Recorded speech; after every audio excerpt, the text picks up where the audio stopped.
factual reporting. You're listening to Nationwide 90 FM. The time is 2 minutes after 9. Tune in to Nationwide 90 FM, the new revolution in media. Stay ahead of the curve with our cutting-edge reporting and accurate breaking news coverage. We're having an earthquake. Oh, God. Hear it here first on Nationwide 90 FM. Tune in, turn up the volume, and listen. We bring a mix of news, entertainment, and sports to your lives. Nationwide 90 FM's live and continuous coverage of the World Championships in Budapest, Hungary. News and discussions week mornings. Coming up in the news at 6 for this morning. Entertainment in the afternoons, then news again in the evenings. Nationwide news at this hour, fired. Also tune in to the entertainment and sports shows in the nights and on the weekends. It is Boy Things After Dark right here on Nationwide 90 FM. Everything is news, from current affairs and entertainment to sports, business, and other categories. Nationwide 90 FM. This is Benjamin. Give it to them. Zaga, Zen. From every whisper to every commotion. That's rubbish. The KSAMC cannot investigate itself. Every news story unfolds here first at Nationwide 90 FM, the new revolution in media. Every sound is a story, and every story we share is news.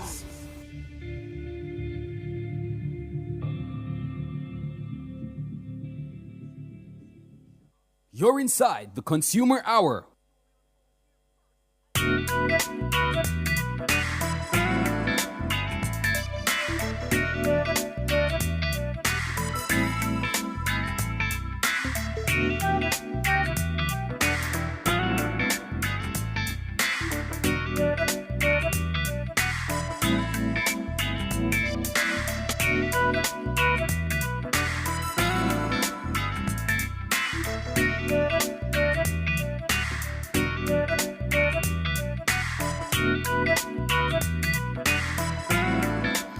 Good morning to you. Good morning to you. Welcome to the Consumer Hour. I'm Tonna Thomas, filling in for Norgay Banton, who will be back with you guys tomorrow.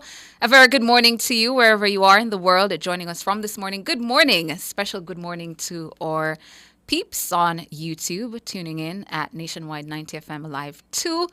I see you guys coming out in your numbers. All of you are greeting Nora, but I'm filling in for Nora this morning. Good morning again. I'm Tonna Thomas. If there's anybody in the chat who is not familiar with this voice or on the airwaves, not familiar with this voice at this hour, I'm Tonna Thomas. Good morning to you, Cheyenne Atkinson, Errol Townsend, Donna Johnson. Good morning as well to King Doc 64. Hello. Good morning as well to you, Hugh Donaldson, David Nebar. I'm seeing as well Martin Campbell, Jillian Coleman. Hi as well, Inez I. Campbell Murray. Good morning to Merlene Russell and Rupert Wilson. Scrolling on down, who else is out in the chat early? Wesley Cunningham. Good morning. Good morning as well to you, Jean Sellers down there in St. Elizabeth. Hello, my friend. Hello as well to Sonia Hutton, Nally Love, Ricky NYCJM, who was saying Nora, but it's Tana. Good morning to you, Ricky. Hello as well to Arlene Rowe, Lornette Powell, Monica Stone, and who else is out early in their numbers? Nikon Vision. I see you as well. Islander 1, JM, Cordell Allen. All of you in the chat who are now greeting me. Good morning to you, Marcia Young. Happy to have you this Monday morning. Monday, May 12, 2025. V, short V. Good morning to you, V. Bell ringer as well. Hello. Happy to have you on this morning for the Consumer Hour. Good morning as well, as I said, to our listeners on the FM dial at 90.3.5, 90.7, and 90.9. And if you're joining us on the Nationwide app, good morning to you as well. If you have not yet downloaded the app, I urge you to go ahead and do so, because on the app, we upload all our shows, so if it is that you have missed something, you can always go back to the archives and listen to what you have missed. Of course, it's a Monday, which means it's time for Immigration Mondays.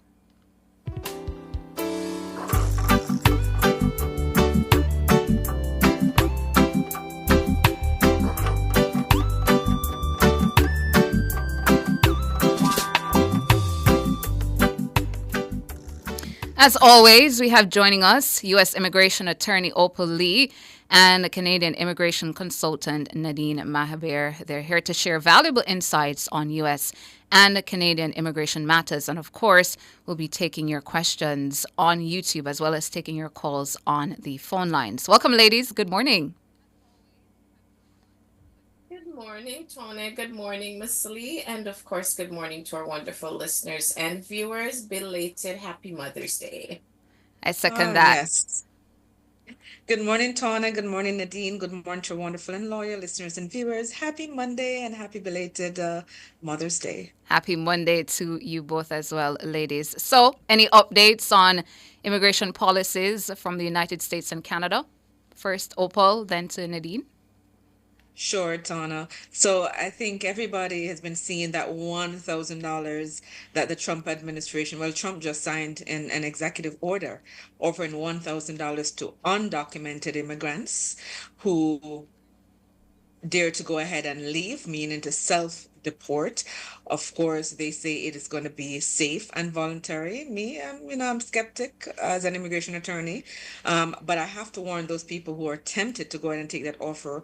Be minded that you really and truly should be seeking legal advice first, because taking that $1,000 and being separated from your family, maybe permanently. You need to know your options. I'm not saying, some people might opt to take that, but try and know your options, because then, not everybody will get that opportunity to re-enter the United States. So of course you want to seek proper legal advice and know your options if it is that you want to self-deport and maybe try to find a lawful way to enter the United States in the future. But that's the word, and everybody is talking about that $1,000 for those who are willing to self-deport.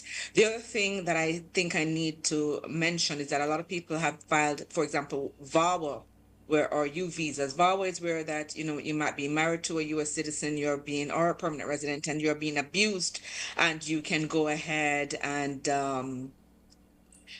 file to get your green card here. The applications, it's taken a very, very long time to get those receipts. And some people are becoming impatient, thinking something is going on with their file. Sometimes it's taken 60 to over 100 days to get a receipt. Of course, USCIS has issued a statement saying that typically it takes 30 to 60 days. We're not seeing that. Seeing it taking a lot longer than that. So guys, just be patient. If you have filed your I-360, which is your VAWA, and you have not gotten a receipt and it's going, 100 days, it's not that anything per se is wrong with your filing. We're just seeing an extraordinary delay in those. And that's the update for today. Thanks so much, Opal. Over to you, Nadine. Thank you, Tana. Good morning again. Now, this morning, it's not really an update. I wanted to touch on one of the rural immigration programs that immigration currently has. It's called the Rural Community Immigration Pilot Program. I believe last week either one of our YouTubers or callers was requesting information on this program. So I just wanted to shed a little bit more insight on this particular category. Mm-hmm. So, Tana, under Canadian immigration rules, there are independent categories under which you can apply for permanent residency. Of course, we have the express entry system that accepts applications for persons who are professionals via the skilled worker category. Persons who have worked in Canada may also qualify under the Canadian experience class. And you have persons in the trades and cooks who may qualify under the federal skilled trades category. So the Rural Community Immigration Pilot is another program, and it is geared towards persons who have either studied in these communities or you are able to get a job offer from one of the employers who has been approved by these particular communities. So you need to go on the immigration website. I have also shared the link on my Facebook page, Nadine Mahabir, and you may take a look at the different areas to see, do they have a program open, because some are actually closed? What are the criterions? Who are the employers who have been approved? What are the job titles that are being accepted? And do I meet all the criterions for these particular categories? Of course, if you need assistance, you may contact our office and we can assist you with the process. But again, you want to make sure that, yes, you do take a look at the particular areas and see if it is somewhere that you would want to live. Thanks, Tanya. And Nadine, you said the rural immigration pilot program, it's a pilot program. How long has it been around? I'm not sure, to be honest. They've had different rural immigration pilot programs, whether it is for just certain areas in Ontario. You've also had the Atlantic provincial or rural program. So there've been different, I'm going to say, modifications to this particular program, depending on where Immigration Canada think that, they need persons of a certain occupation or profession to work in these areas. Yeah. And ladies, the questions are already coming in. So before we take the breaks, squeeze in at least one of them. Nurse D. White on the YouTube chat is asking, good morning. This question is for Miss Opal Lee. A person is now out of status in the USA, still waiting to get married to his US citizen partner. Isn't his goose cooked now with all the new? I read that verbatim. I know, right? But no, I would not say that. It depends on how the person arrived in the United States. So I know it says out of status. So I'm going to assume that the person did enter with a lawful, admission, maybe a visiting visa or a work visa or something. And then maybe it's now overstayed. If they're married to a U.S. citizen, it says they're waiting. I guess they're waiting to get married. But if they get married to that U.S. citizen, then they could go ahead and file the immigrant petition and the adjustment without leaving the United States. Now, if that person did not enter was not admitted, then they're going to have a problem, because now they will need to ask for forgiveness then for the manner in which they came in and for the unlawful presence. And using their term, maybe they would say that their goose is now cooked, but not really, because you can apply for the waiver. It's just that when you file that I-130, they schedule you for an interview. The trend that we're seeing now is that people who go in for their interview, if they came in without any documentation, meaning they didn't have a visa, they're likely to be taken into custody. So that's one of the issues we're seeing. But if you enter with a visa, guys, even if you overstayed and you're married to a U.S. citizen, or you have a child who's 21 years old who's a U.S. citizen, then you don't need to depart the U.S. The ladies are on, Opal and Nadine, providing immigration advice to you. The numbers this morning, 630-9371, 630-9372, 630-9373, 630-9374, or Digicel line 618-8255. Please give us a call with your concerns. And before we go to the break, Opal and Nadine, announce your contact information. Opal, you first. Thank you. So for Opal Lee, phone number in Jamaica is 876-854-3599. That's 876-854-3599. In the United States, it is 954-358-2020. That's 954-358-2020. Our Instagram is at FlowJamLegal. Over to you, Nadine. Thanks, Opal.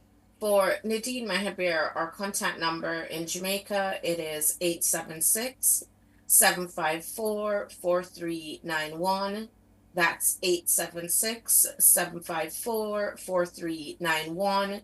In Canada, it is 1-416-249-5885. That's 1-416-249-5885.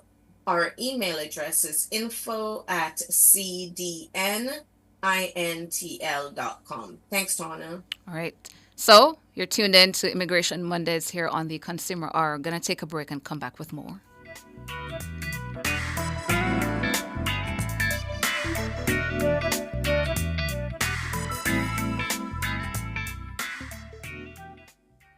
Decorate and redecorate your space with water-resistant, colorful, and fast-drying paints from Edgechem Paints. The time by Edgechem Paints, changing lives 1 gallon at a time, is 9:16. For over 30 years, Chris and Charles has been financing your goals, dreams, creating your great moments. Celebrate the occasion with us. Borrow $1 million, pay less than $25,000 monthly, and get 30% off your processing fees. No guarantor needed. Call 876-920-4189 or WhatsApp 876-838-9028. Conditions apply. When you think loans, think Chris and Charles.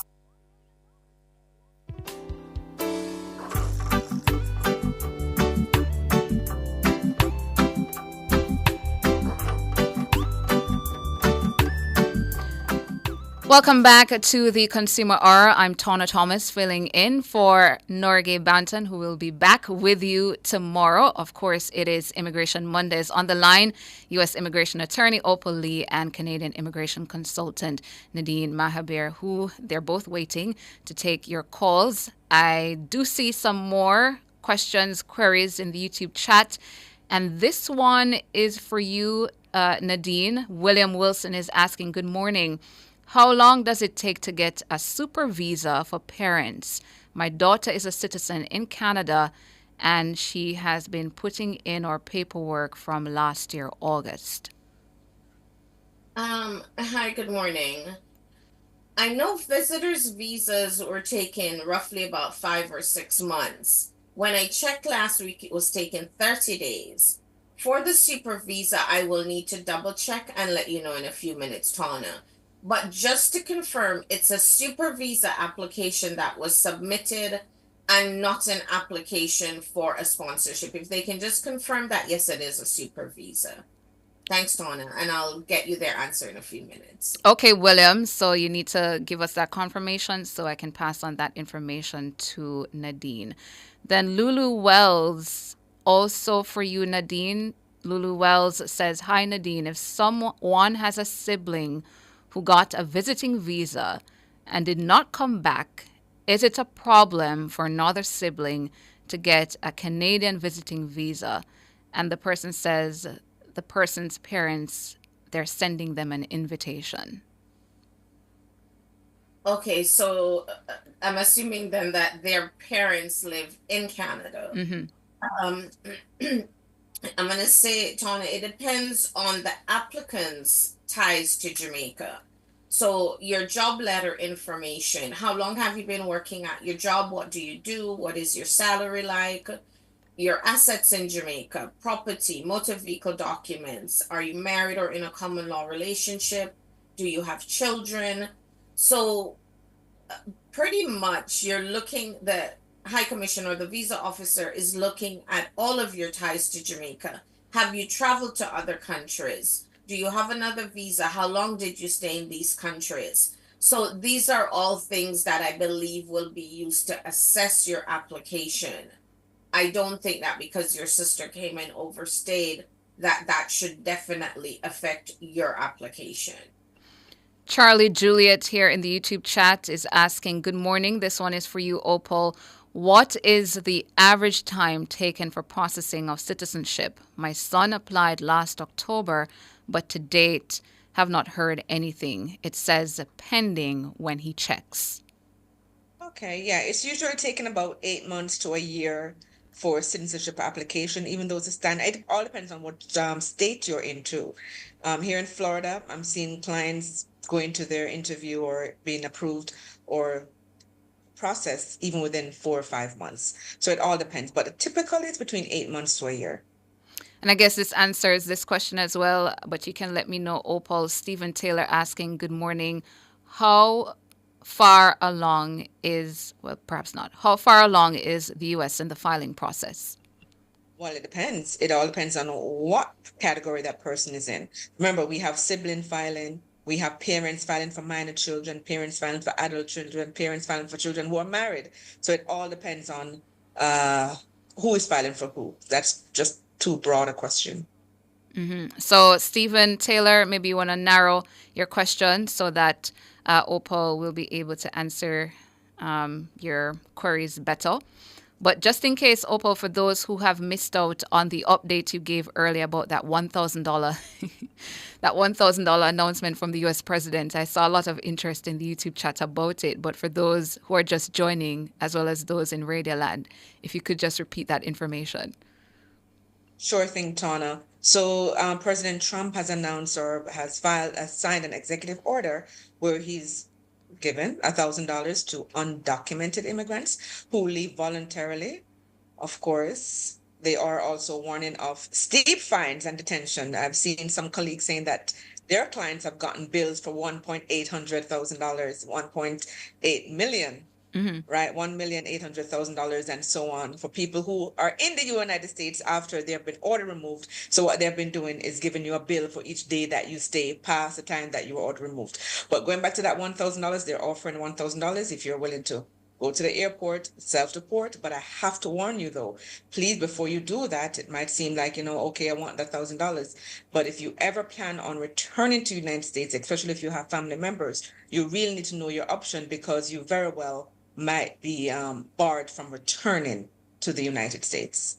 Thank you so much for that, Opal. And Nadine, in relation to the super visa, I'm going to tell you shortly what William Wilson is saying, but we have a caller. Courtney, good morning. Morning. Yes, Courtney, go ahead. Yes, my son became a U.S. citizen in 2008, okay?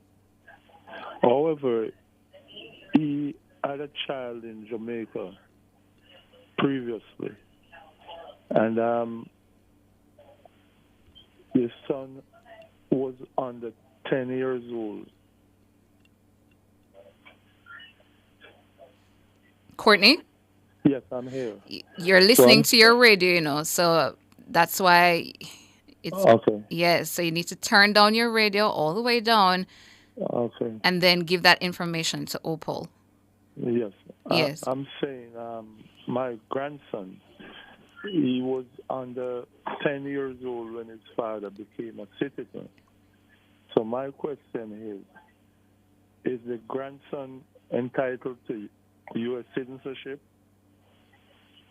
No, the only time, good morning, the only time the child will be entitled to automatic citizenship or actually that could go ahead and file to be declared a U.S. citizen is if the father was a United States citizen or one of the parents were a United States citizen at the time of the child's birth. You mentioned that your son only became a U.S. citizen recently when the child was under 10 years old. So he would need to go ahead and file an immigrant petition on behalf of that child, which is the I-130. So no, he can't. The child does not derive citizenship that way because he was not a citizen. Your son was not a U.S. citizen when the child was born. Okay. Okay, that's what I wanted to know. Okay, Courtney. If he needs assistance, right, if he needs assistance with the immigrant process, he can feel free to contact our office. Okay, thank you. And keep on listening, Courtney. At 9:30, before we go to the 9:30 break, both ladies will give out their contact information again. So listen out for that. All right, thanks. All right. Robert, good morning. Robert? Yes, good morning. Good morning. Yes, I have a challenge with the U.S. immigration. This is the problem. I have a British passport. I was born in England. So I normally, when visiting the States, I would apply for ESTA. Now, I applied in January. I've been traveling since 95. I applied in January for the ESTA. It was approved. My ticket was booked, and upon reaching the airport, I was told that I have to call the immigration office because they have what? Disapprove after being approved my ESTA. So I was not able to travel on Friday. Okay. I don't know. Good I know morning. what's up. Right. Good morning, caller. It's hard for me to tell you that without, speaking with you one-on-one and going through your whole travel history. It must have been, or sometimes it's information that came to them after they have approved your ESTA, that, information came to light, and maybe it was that you may have I don't know, but I'm just saying, let's say you had overstayed even by 1 day or something, somebody made a phone call and gave a tip or something happened. And so they said, no, we're not. And I have to, I'll use this opportunity to remind everybody, even if you do get a visa, I know this time it's an ESTA that you're talking about, but That's whether it's correct. an ESTA, a visiting visa, whenever you actually enter the United States, you're presenting yourself at the border. They reserve, when I say they, I mean Customs and Border Patrol, reserve the right to go ahead and change your mind and not let you into the country, even though you might have a visa, ESTA, or anything. I know in your case, you didn't even actually make it to the United States, No. but they went ahead and reviewed your application. But there's maybe something, if you look into yourself and see if you have ever had any issues in all your traveling, because you said you've been traveling a long time, just see Yes, if there's never. something, or maybe somebody doesn't Never. like you and made a complaint or something. Never. But I can tell you this. I don't know because this is the first time I'm going to. The passage was booked with JetBlue. I know that upon booking your passage, those information are relayed to the immigration office, right? Am I right?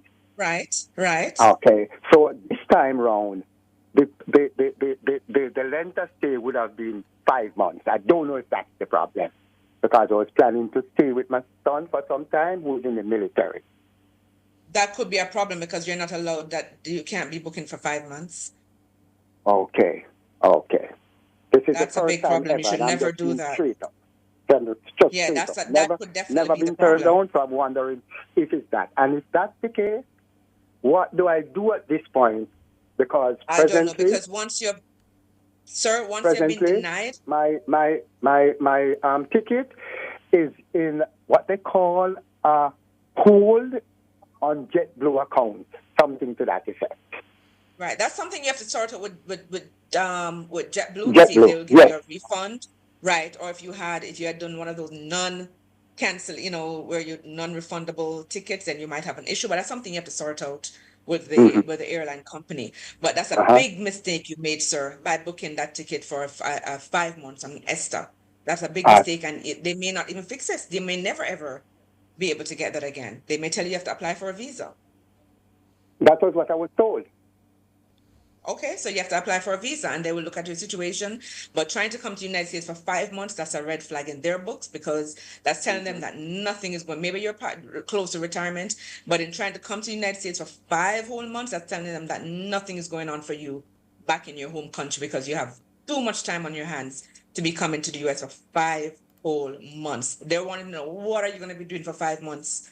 Who is going to be supporting you for 5 months? You mentioned that your child is a U.S. citizen, your adult child. So maybe that's something you need to look into to see whether or not, if your visa is not approved, which you can go and apply for the visiting visa, but that's something you could look into if you ever want to just come to the United States and live, because that's what they're thinking. That in 5 months, you practically are going to be spending half of the year in the United States. So if you ever want your son to file for you, maybe just have your son do an immigrant petition on your behalf. I tell you something, I have never thought of living there, although my son is a citizen and in the military, in a big position. I've never thought of living there. Right. Yeah, but you should have known that ESTA doesn't allow you 5. That's a big red flag. 5 months is too long. Upon getting this information, I troubleshoot and recognize that it is 90 days. It's after the fact. Yes, exactly. So go ahead and do the visa, sir, and explain all of that why you were denied, and explain that you just didn't, why you think it was disapproved, and just say, listen, you just didn't know that you couldn't spend 5 months. That's correct. That's right. All right. Thank you so much. You're welcome, Robert. You're welcome. All right, ladies, before we go to the break, just to give back out your contact information. All right. Thank you, Tana. So for Opal Lee, the phone number in Jamaica is 876-854-3599. That's 876-854-3599. In the United States, it is 954-358-2020. That's 954-358-2020. Our Instagram is @FlowJamLegal. Over to you, Nadine. Thanks, Opal. For Nadine Mehabir, our contact number in Jamaica, it is 876-754-4391. That's 876-754-4391. In Canada, it is 1416-249-5885. That's 1416-249-5885. Our email address is info@cdnintl.com. Thanks, Tana. All right, ladies, gonna take a break and come back with more on Immigration Mondays on the Consumer Hour.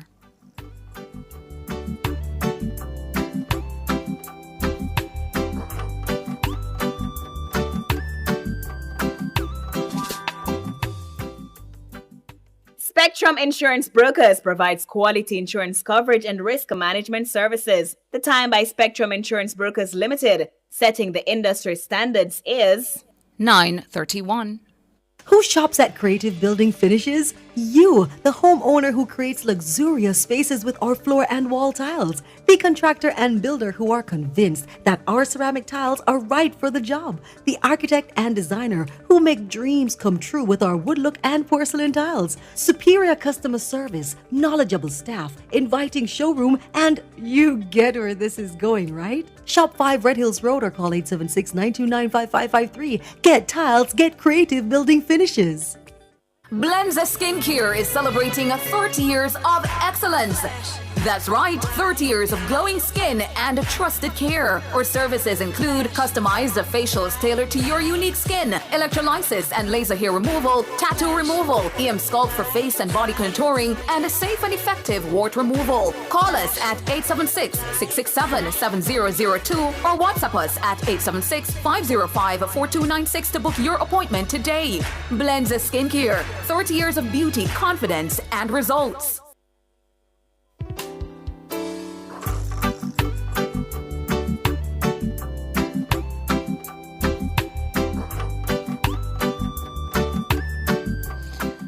Welcome back to the Consumer Arts. Of course, Immigration Mondays on the line, U.S. Immigration Attorney Opal Lee and Canadian Immigration Consultant Nadine Mahabir. Nadine, in relation to Williams Wilson, who was asking about, the question was how long it takes to get a super visa for parents. My daughter is a citizen in Canada, and she had put in our paperwork from last year, August. Your question was about what type of visa?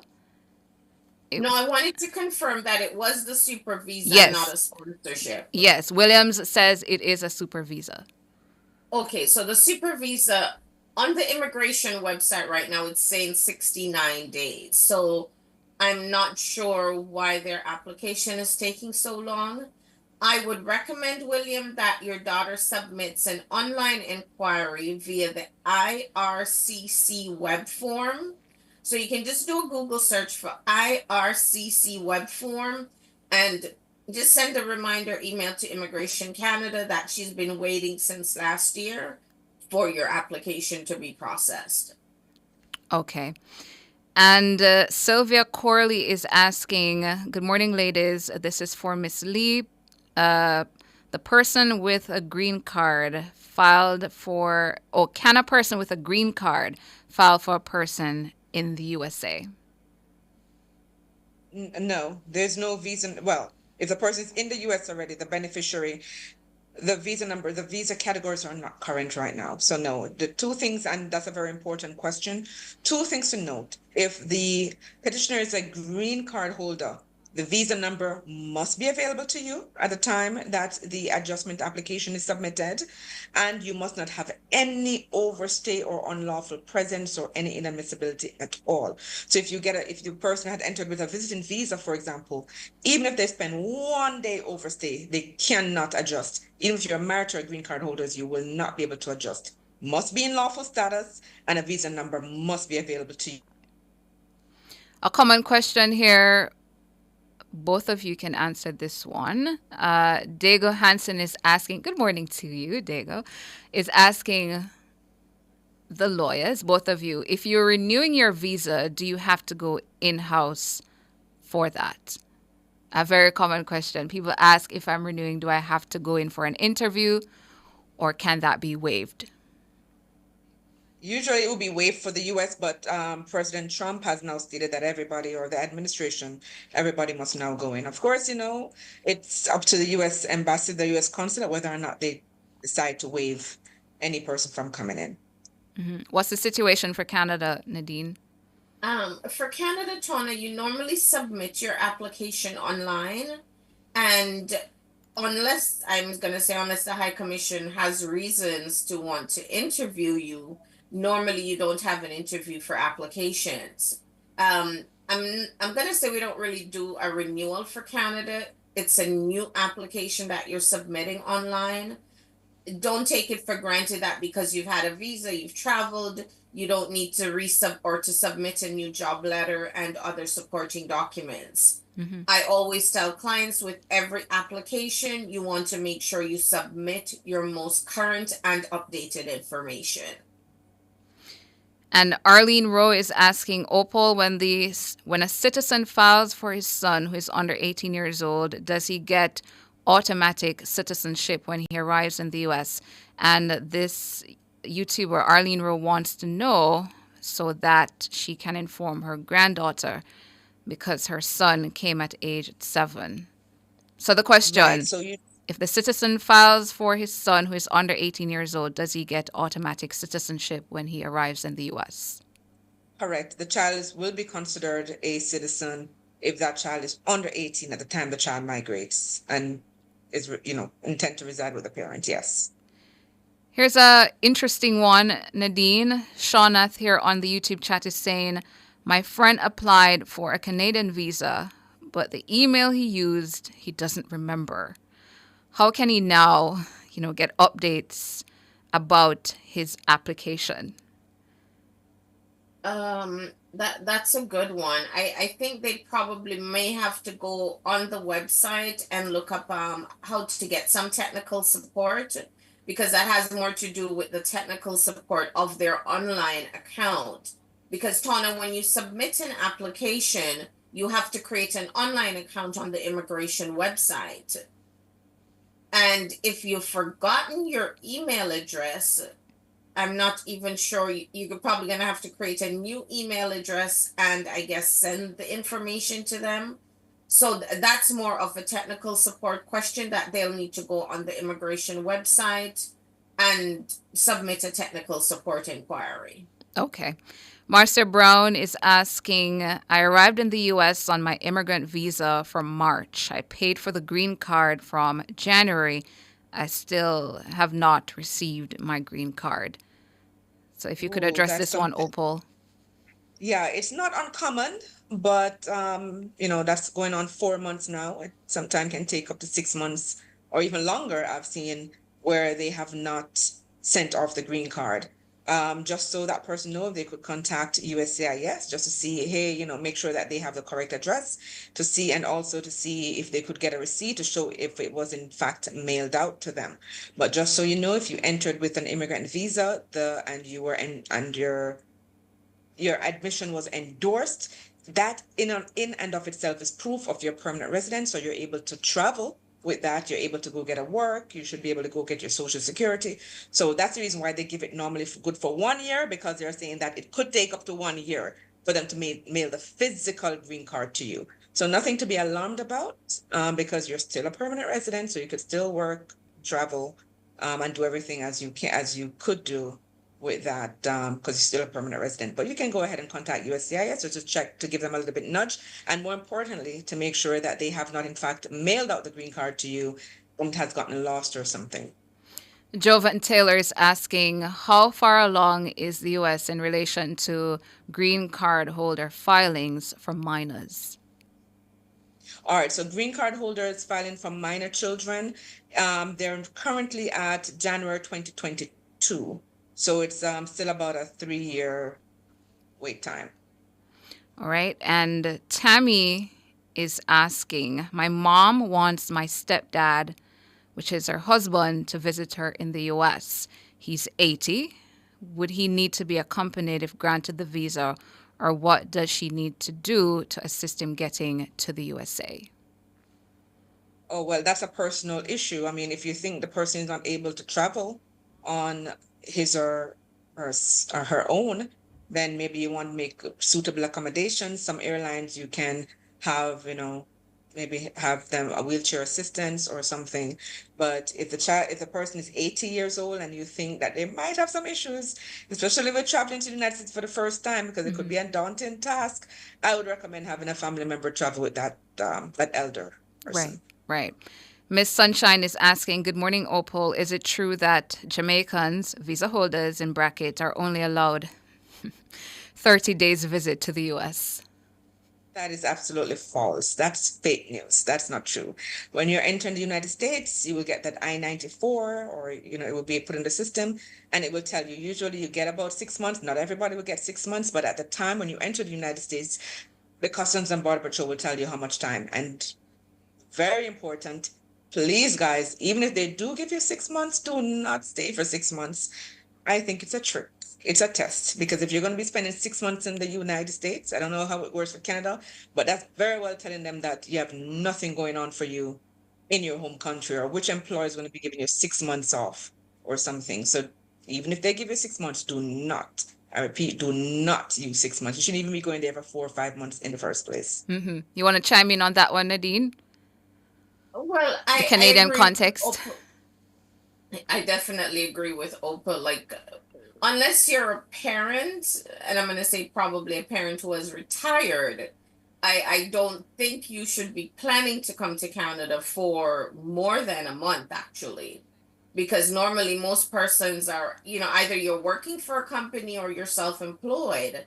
And if you have a business, how is it you're able to take off for so long? I guess unless you're working remotely. But yes, be very careful if you are planning to stay longer than a month, or I'm going to say 6 weeks. Mm-hmm.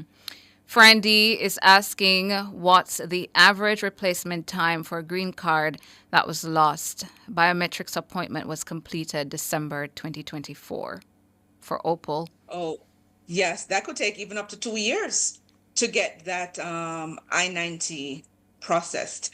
Could take less, but hold off, it could take 2 years. But you would have gotten a receipt that shows that, you have renewed your green card.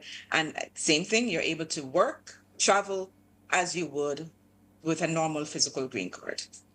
And in relation to Shaunath Nadine, who had made the statement about the person who forgot their email address, you had mentioned a website. Shaunath is asking if you could provide her or him with the Canadian website that you mentioned. So on the immigration website, Tony, that they completed the application. So I'm assuming that they went to the CIC well, you would have had to go to the cic.gc.ca website or ircc.canada.ca.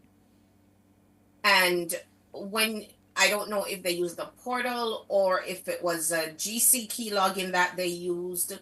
So whatever portion of the website that they went to, then that is where they would submit the inquiry.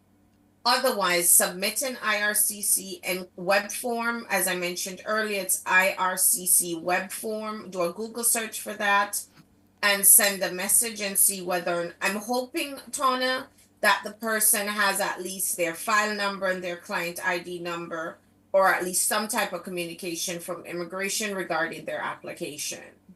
Okay. I see your questions coming in, YouTubers, but we're going to take a break and then come back to those questions. The numbers again, for those in Radioland, you want to call in, 630-9371, 630-9372, 630-9373, 630-9374, and our digital line 618-8255. Opal, Nadine, to give out your contact information before we take this break. Thank you. So for Opal Lee, the phone number in Jamaica is 876-854-3599. That is 876-854-3599. In the United States, it's 954-358-2020. That's 954-358-2020. You can also find us on Instagram at FlowJam Legal. That's FLOJAM Legal. Over to you, Nadine. Thanks, Opal. For Nadine Mahabir, our contact number in Jamaica, it is 876-754-4391. That's 876-754-4391. In Canada, it is 1-416-249-5885. That's 1-416-249-5885. Our email address is info@cdnintl.com. Thanks, Tona. All right. So it's Immigration Mondays here on the Consumer Hour Nationwide 90 FM. I'm going to take a break and come back with our final segment.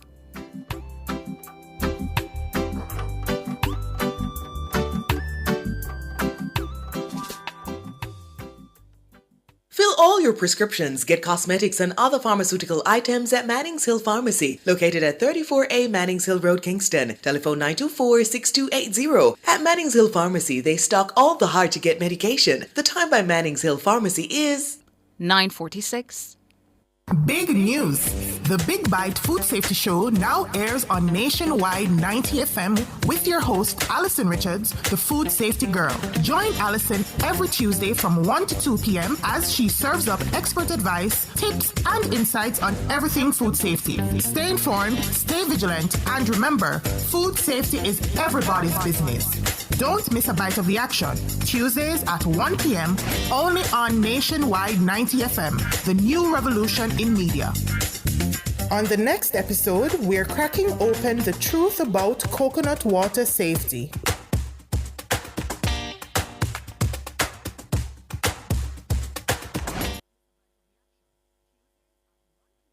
I bust the windows out your car,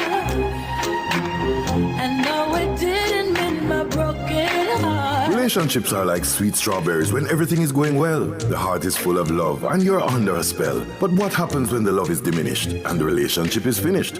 How many stories have you heard about exes doing the absurd after a partner went on their merry way and they're upset to this very day? Do you think, instead of making a stink, it is better to be prudent, like a good student, and learn the lessons of life, even though it cuts like a knife? Join me, Rodney Campbell, every Tuesday from 9 to 10:30 p.m. for Affairs of the Heart, right here on Nationwide 90 FM. This Tuesday's topic, the bitter shake-up that comes after the breakup. You did what? I bust the windows out your car, and no, it didn't mend my broken heart. Affairs of the Heart is brought to you by Supermed Pharmacy. Super happy, super healthy, Supermed. The Ministry of Health and Wellness. Healthy people, healthy environment. Viewers, here's to the story. ICMS Limited. Yes, we can bring in the money. And Durex, distributed by Massey Distribution Limited, Jamaica.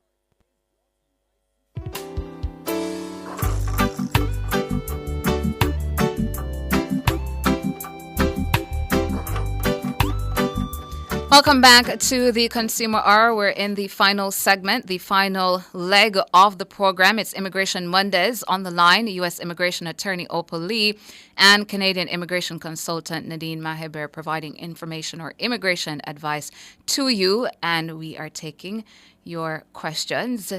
Dee now, Nadine is asking, good morning. Does Canada need a medical done for a visitor visa? Good morning. No, you don't normally need to have a medical or police record done for a visitor's visa. I think unless you've lived in certain countries for more than 6 months. But if you're a Jamaican citizen, I'm going to say you've never traveled or you've probably only traveled, for example, to the US for a few weeks or so, you should not need a medical. And Michael Wright is asking, I have a 16-year-old grandson in Jamaica. I want to know if I can find a granddaughter, if I can file for her as her grandfather. I'm thinking this is for you, Opal.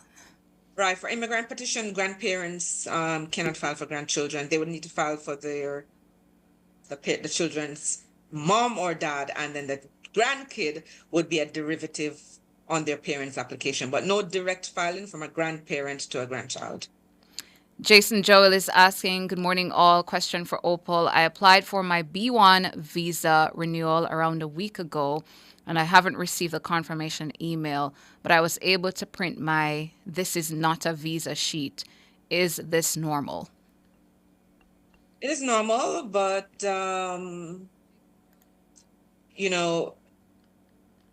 usually, for a week, they should be able to go. I hope they are doing the right thing.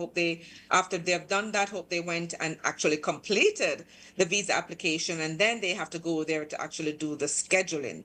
So if this person is not really sure of the process, they could contact our office so that we could assist them to make sure they're on the right track. Because normally it doesn't take a week to do the scheduling. Maureen Khan is asking, good morning. I filed for my daughter in May 2016. She's not married. I'm a U.S. citizen. How far along is that process, you'd think? So she said she filed for her, I'm trying to see, she's not a U.S. citizen. And when did she file for her child? In May 2016. Mm-hmm. Okay. And she's saying that her daughter is not married. And that she is a U.S. citizen. She is a U.S. citizen. Okay, right. So if she's a U.S. citizen, right now they're at March 2016. And so if a visa number is now available, they should have, I don't know if the person is documented or qualified already, because normally they would have started that process of it. And then the person would just be sitting waiting for a visa number to become current and waiting for an interview at the U.S. Embassy. But just so they know, they're now giving out visas for people in that category who filed on or before March 15th, 2016. Okay, so Steve Taylor is asking if a minor was filed for in June 2022, what would be his status in terms of the processing? A minor was filed in June 2022. I'm wondering if that is a parent who filed for, if the parent was a U.S. citizen or permanent resident, because if the parent was a U.S. citizen, that child should have been migrated by now, because there's no waiting for a visa number to become current if the parent is a United States citizen filing for a minor child. Now, if the parent is a green card holder or permanent resident filing for a minor child, they're only at January 1st, 2022. So it would all depend on when the parent started filing for that child in 2022. Mm-hmm.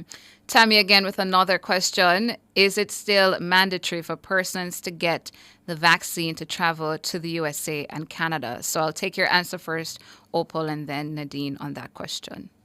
It's no longer mandatory for the US. And it's not mandatory for Canada either, Tony. Okay, so there you have your answer, Tammy. Not mandatory for either Canada or the USA. Just checking to see if there are any other questions, any particular updates within the bundle of questions asked this morning, both of you ladies, that you think you need to clarify, clear up anything for our listeners who asked their questions. Right, not really clarify, but the person who asked for that grandparent filing for the child, and I made sure to state that usually no direct filing. I should say unless that grandparent go ahead and adopt the minor child, for example.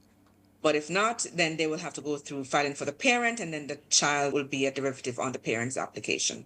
Mm-hmm. And for you, Nadine? Tanya, I'd like to remind persons who are applying on the immigration website, this particular person mentioned that they forgot their email address. Please make sure that you make a note of your login information so that way, of course, you always have it for reference. Okay, it's very important. And take a copy of the information you've submitted as well, so at least you can have it for future applications. Thank you. Here's a question for you, Opal, from Sophia Morgan. It says, good morning. I'm leaving soon, but my green card was paid for a month ago. If when I reach up, I can start to work, or do I have to wait on my green card to come in the mail? No need to wait for the actual green card. So that person, if the Social Security number or card is not in the mail by the time you land, you can actually make an appointment with your local Social Security office, because you're going to need a Social Security to go ahead and begin working. But guys, you do not need to wait for the physical green card. Once again, with that stamp that you get in when they endorse your passport and the immigrant visa, that is proof of your lawful permanent resident status. So you're able to travel and you're able to work. Just go ahead and get that. So you're going to need a Social Security number. So again, just go to the nearest Social Security office, and so you could get that Social Security number, and then go ahead and start working. No need to wait for that green card. We need the money here. Go ahead. All right. Gonna squeeze in another caller. Oral, good morning. Hey, good morning. How are you doing? Doing good. How are you? I'm fine. Happy Mother's Day to you. Happy Mother's Day to your mom. If No, I she. do have no mom still, but my mom's gone. Okay. Well, heavenly happy Mother's Day to her. What's your question this morning? My question is, I was I'm on the farmer program, right? I get a 2 year. I was on a 3 year program, right? I get the workplace I was working. They say I can get a visa, so I moved to it. I get an American visa. Yes, get it. Yeah, start travel on it. Yeah. The last time I travel, they stopped me at the airport and then revoke my visa. I get a 10-year visa. I never get my visa in Jamaica. I get my visa in Canada.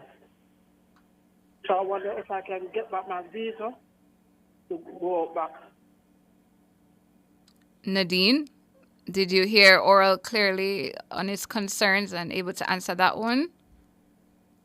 I did, but I'm wondering if it's for It's a Opal. U.S. Oh, it's Right, a sir, was U.S. it your I U.S. thought he visa said that got Canada. My canceled? bad. Yeah, Right, sir, was it I your was U.S. working. visa that got canceled? Yeah, I get canceled. Okay. So, all right. So, sir, you would need to do a consultation because there is various reasons why that visa could have been canceled. Again, you said it was on the farm workers program. Maybe it is that, your work history, or they're seeing that you're spending more time working in the U.S. than in Jamaica, and they're thinking that, you know what, you really and truly are going to be living in the US and going back to work in the US. But there's so many reasons. So I don't really want to speculate. You would have to then just go ahead and reapply for the visiting visa. And if you need assistance with that, you can contact our office. I just don't want to speculate on what could be the reason why it was canceled. I get a visiting visa. I was going to visit my cousin, my relative, and they stopped me. So I don't know why they stopped me. I went 4 or 5, about the 4th time I gone the 10 years on the visa. Right. And that you spend no time overtime or right. I understand, sir, but that's why we have to do a consultation. I know time is running, but we just have to do a consultation because, as I said earlier in the program, when you Customs and Border Patrol, they reserve the right to cancel. So even though you might have a visa, and I feel the pain in your voice, I feel it, I hear it, but they reserve the right to cancel that visa right there and then, and or not allow you to enter the U.S. It is just how it is. But you just have to reapply. But when you do a consultation, if you do, I could maybe go into details and ask some more specific questions and try to figure it out with you, okay? Yeah, so they tell me that I can get a work visa. Can I get a work visa, right? Sir, same thing, a consultation, because I don't know, and you can't just apply for a work visa. You'd have to have an employer in the United States, same way how you got that farm work program. So the employer will go ahead and apply for that. So Oral, what I'm going to ask you to do, because it seems you have a lot of questions for Opal, is to just continue listening. Opal is going to give out her contact information now so that you can speak with her after, okay? All right. She on what?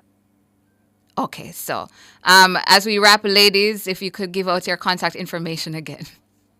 All right, thank you so much, Tona. So Opal Lee, the phone number in Jamaica is 876-854-3599. That's 876-854-3599. In the United States, 954-358-2020. That's 954-358-2020. You can find us on Instagram at FlowJamLegal. Over to you, Nadine.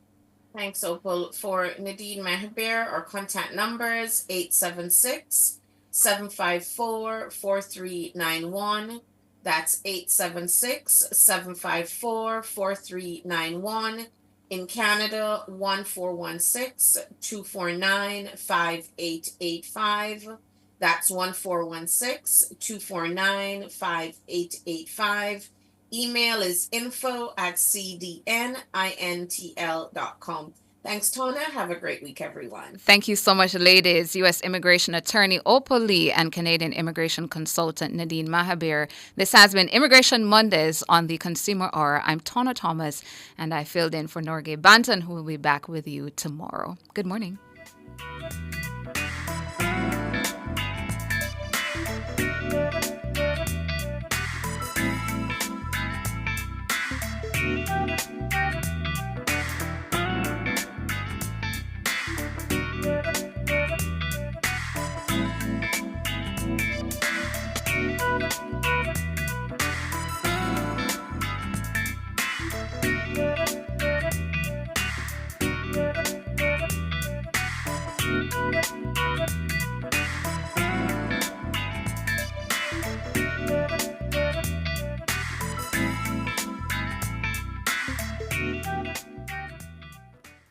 The Universal Service Fund is helping Jamaicans stay connected with free Wi-Fi spots across the island. Visit usf.gov.jm to find a location near you. The time by the Universal Service Fund, bridging the information gap. Internet access for everyone is 2 minutes after 10.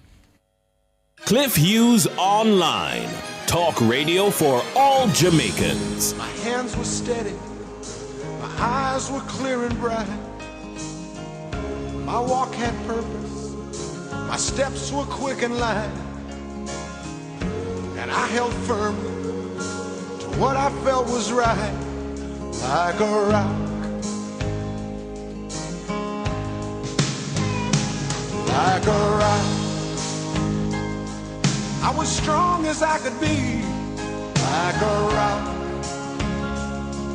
Nothing ever got to me, like a rock. I was something to see, like a rock.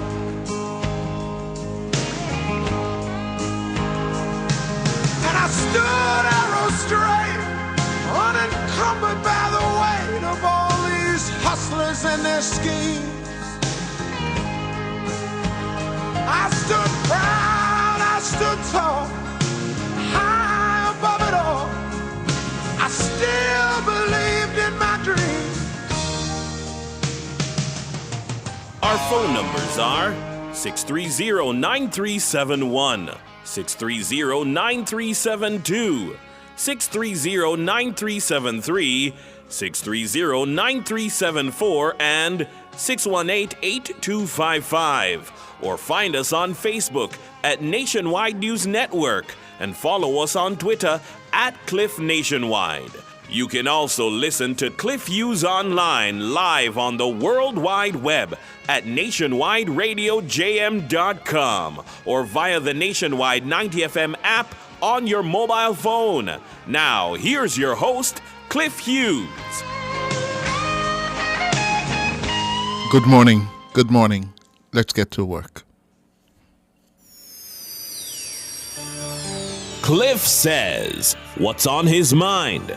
Unfiltered analysis and commentary. My hands were steady, my eyes were clear and bright. My walk had purpose, my steps were quick and light. And I held firm to what I felt was right, like a rock,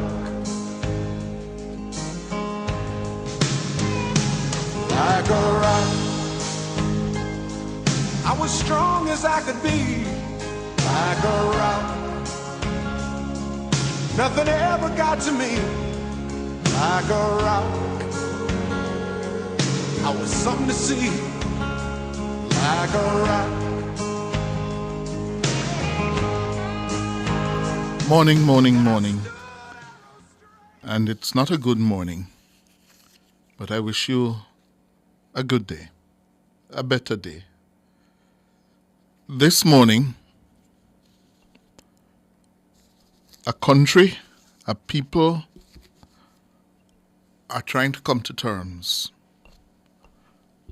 with another shocking murder in Jamaica. Another shocking murder. Kelsey. The killing of Kelsey Ferrigon of Job Lane in Spanish Town last Friday, sometime between 1 and 8 p.m. has shocked the country. And this morning, we're learning a little bit more about not only Kelsey, we're going to be hearing from her school principal principal of St. John's Primary School. There you see a photograph of 9-year-old Kelsey, no longer with us because of this most brutal and savage act. And this morning, we're also learning about how the people of Job Lane, where Kelsey lived, are responding. We're also learning about the mother of the person of interest. Not a suspect officially yet, but person of interest. Coolie man. He is Giovanni Ellis.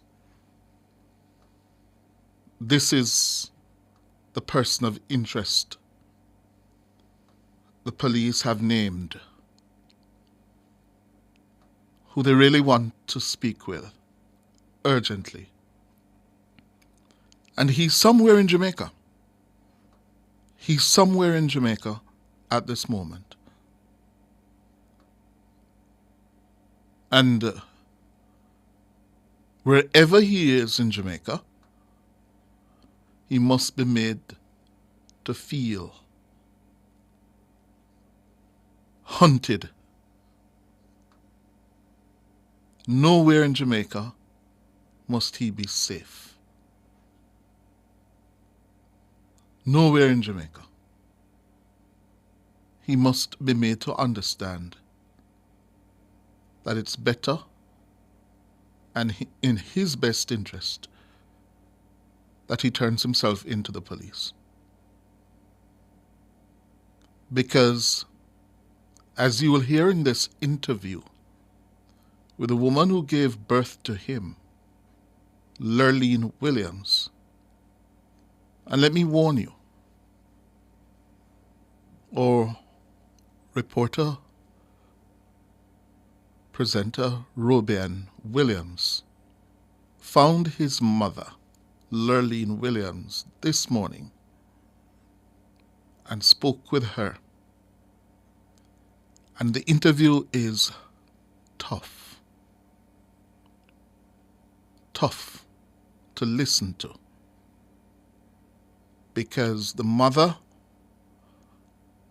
of Ellis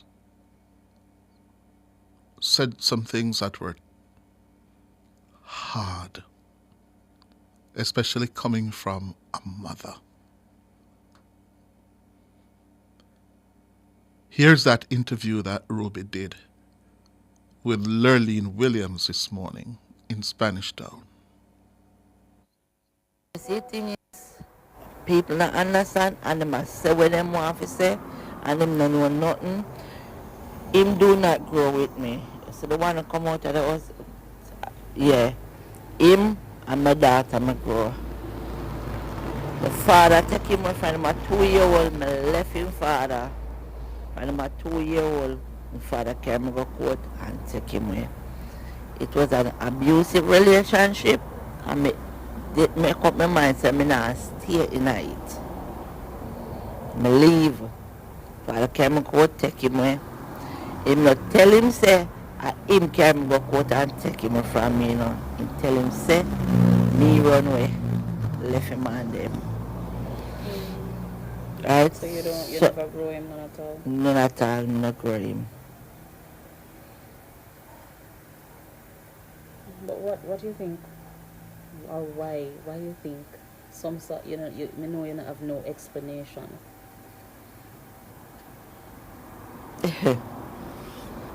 Oh boy.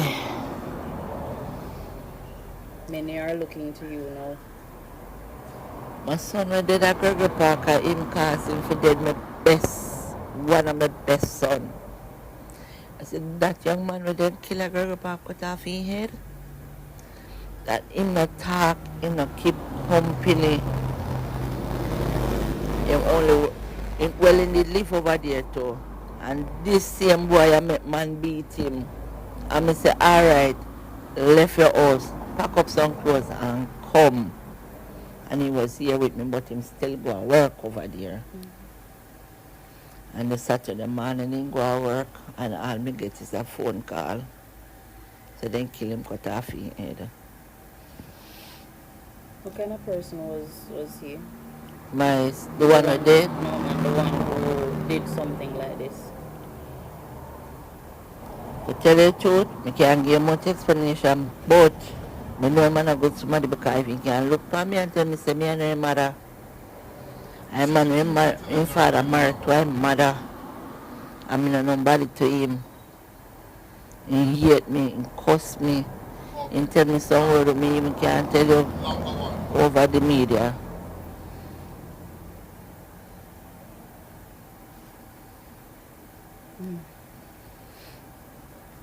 But all my sister will go up on media and talk about me know when they me condole with him and me a back him. She a wicked and she a liar.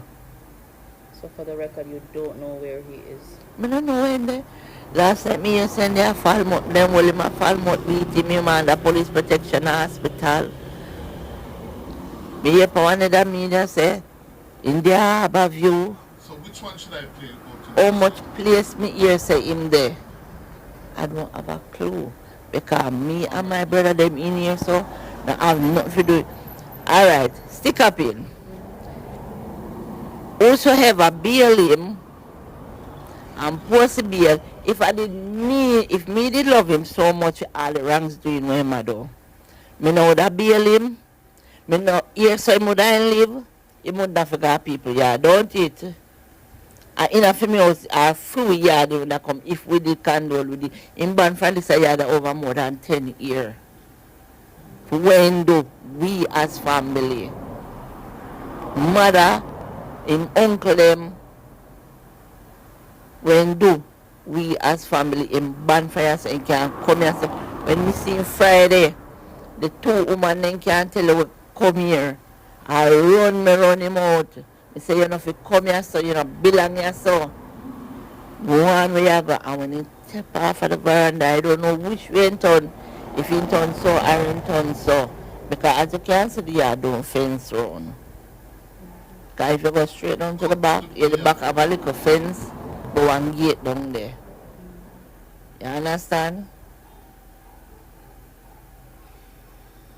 So all the lie we are tell upon me, and all the false accusation where them have my name a ring on, and the sister will go up on how much media and a talk about police beat me till me talk when there. No worry yourself. You're there come. The man first you do me this. More than one time you do me. You set up man for kill me. You set up man for broke in my house and for come kill me. And my 2-year-old baby. But God is on my side. And a God when me serve, Shernet and Samantha, the God when me serve, you know, I go see me not have to do nothing. But I go down on my knee and pray. At this point in time, you would encourage him to turn himself in? Right now. The mother of the person of interest on the run in connection with the killing of Kelsey, Giovanni Ellis's mother. She also told Ruby and Williams in that interview, yes, that she heard from him on Friday, Jareen, on Friday. Yeah, sometime on Friday. Listen to what she told Ruby.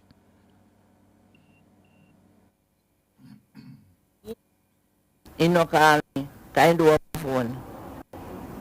He did have Friday night, he called and the police was here and he not give no information about when we attack. And I really me attack to him personally. I talk to him, I tell him, and tell him stuff. I may ask where they now give no information when they. But we can know say him in our vehicle drive. That much we could have figured out of the car. And he end up and from that No more call from him. So he has a phone. He has a phone, but look like we call back the number, both me, the police, call back the number, and Get him. Take out the phone, the chip out of the phone, and just straight to voicemail. What about the members of the community? Them not threatened, them not send threats to you or nothing? No, you have some people where we talk, but the people that will know me, I know we in the yard here, I know say him no welcome here, them the people that stand up with we. Because when they come down last night, you have a whole heap of them come down, but you have a whole heap of them come down, we're back way and stand up for you. The ones that will know we, stand up for we. So them couldn't do nobody nothing. And then the police come down.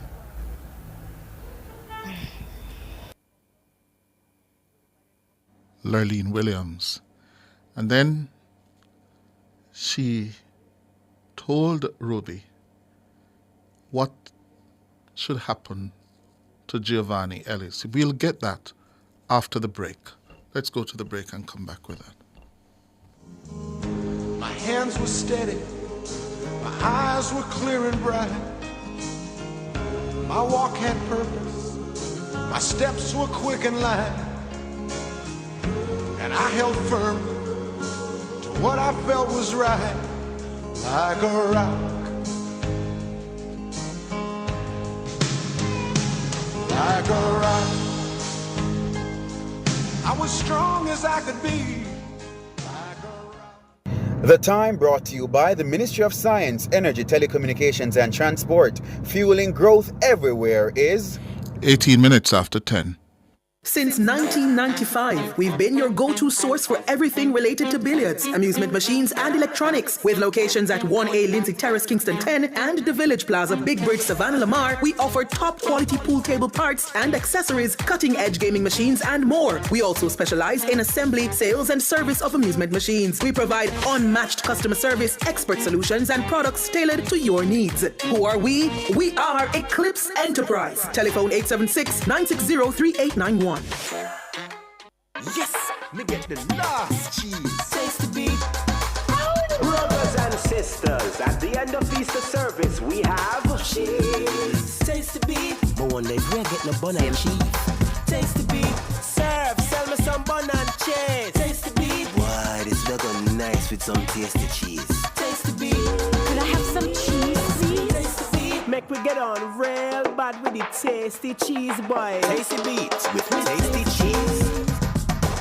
For over 30 years, Chris & Charles has been financing your goals, dreams, creating your great moments. Celebrate the occasion with us. Borrow $1 million, pay less than $25,000 monthly, and get 30% off your processing fees.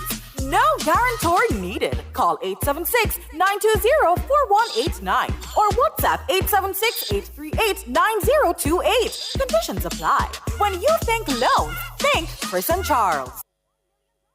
Cliff Hughes Online. Talk radio for all Jamaicans. My hands were steady. 19 minutes after 10 o'clock. We're covering for you the killing of Kelsey Ferrigan last Friday in Job Lane in Spanish Town, St. Catherine. The person of interest on the run, Giovanni Ellis. His mother, Lurleen Williams, spoke with our Ruby Ann Williams today. And in that interview, Miss Williams spoke about not only her anger, but her advice to Jamaicans who may come into contact with Giovanni Ellis. Oh, if this ever go out to the public, anyway, you don't catch him, you don't kill him.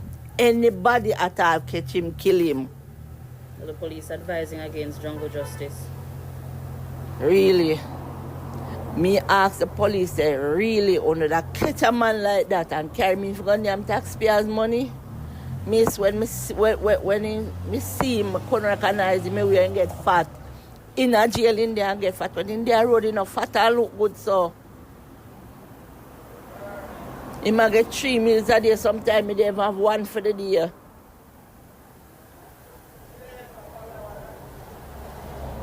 So you wouldn't want for them to bring him in? Him no fi go in alive, miss. Miss, him no fi go in alive. And me give birth to him, and me a thought that him no fi go in alive. Okay. Me tell that to the police, them pan them face, and tell them, say, if me face him, me a kill him. Because me not make him force me and kill me. Because no him bring me come here, and me bring him come here. And before me make him kill me, me kill him. On that note, are you fearful of him? Yes, I am. Even my little son you see here, very fearful. Because we hear a lot of things. Say him have gun, him have all kinds of things.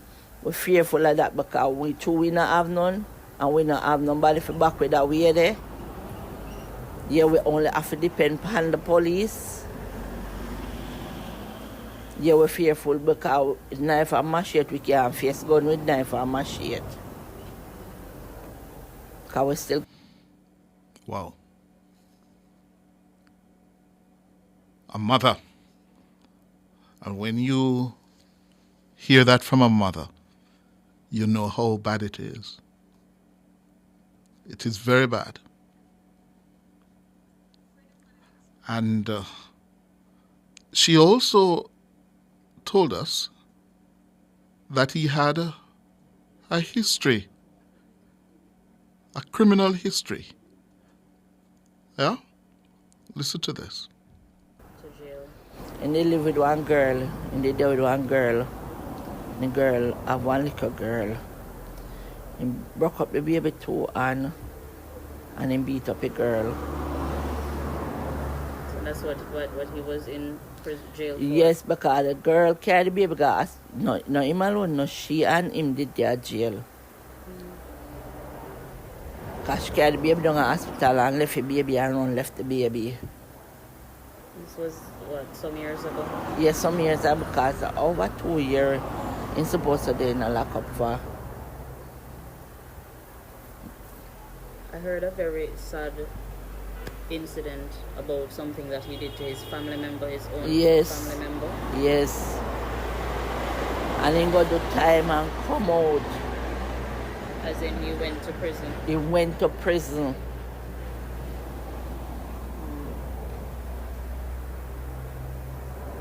You feel like people like these, they should keep in prison? No, them fi kill them. Government fi bring him back corporal punishment. You feel like, yeah? Yes. All police will him know them fi. Death penalty and so. Right. You're going to make him stay in the till what? Tell him all hungry and dead in there, eat and drink and happy. He's not going happy in there, no? Because he might get 3 meals a day, miss. Then good to give him clothes, soap, food and everything. And I have nothing to worry about. You see Kelsey, mommy? You talked to Kelsey, yes, mommy? I talked to her yesterday.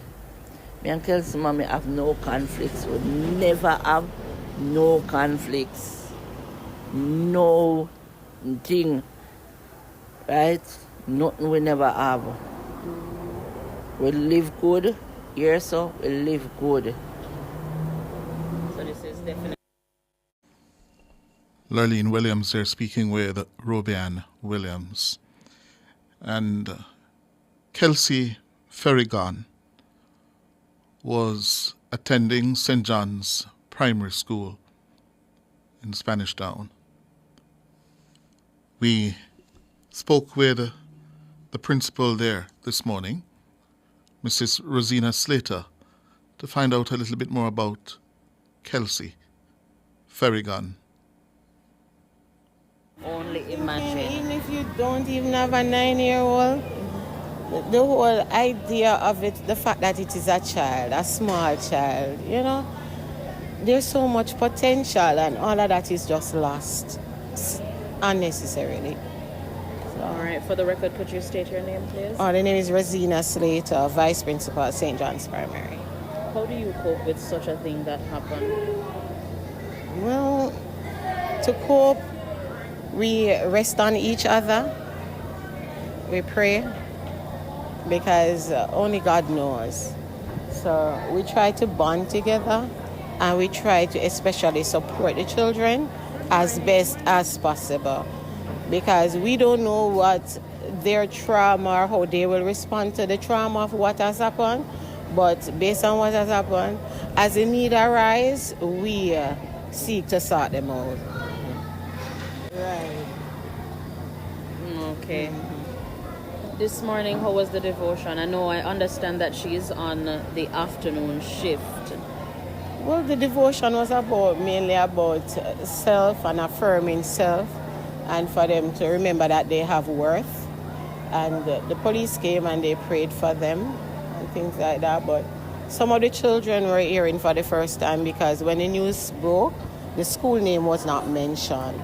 So I think the name was mentioned only yesterday into this morning.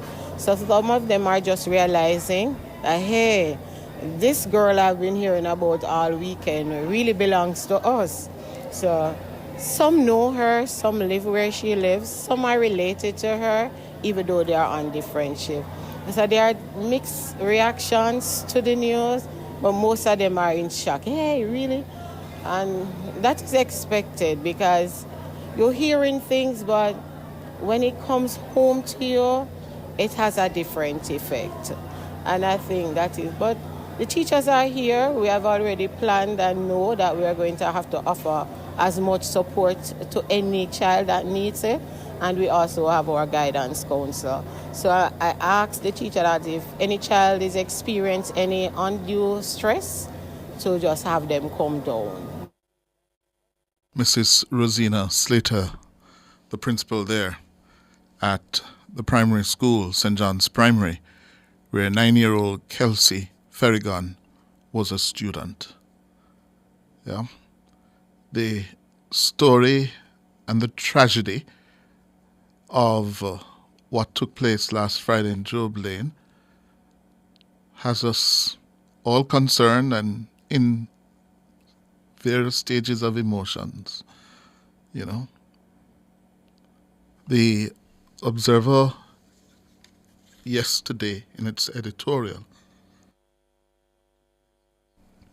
entitled "We Must Come Together to Fight Evil" reminded us that as a people, as a country, Jamaica,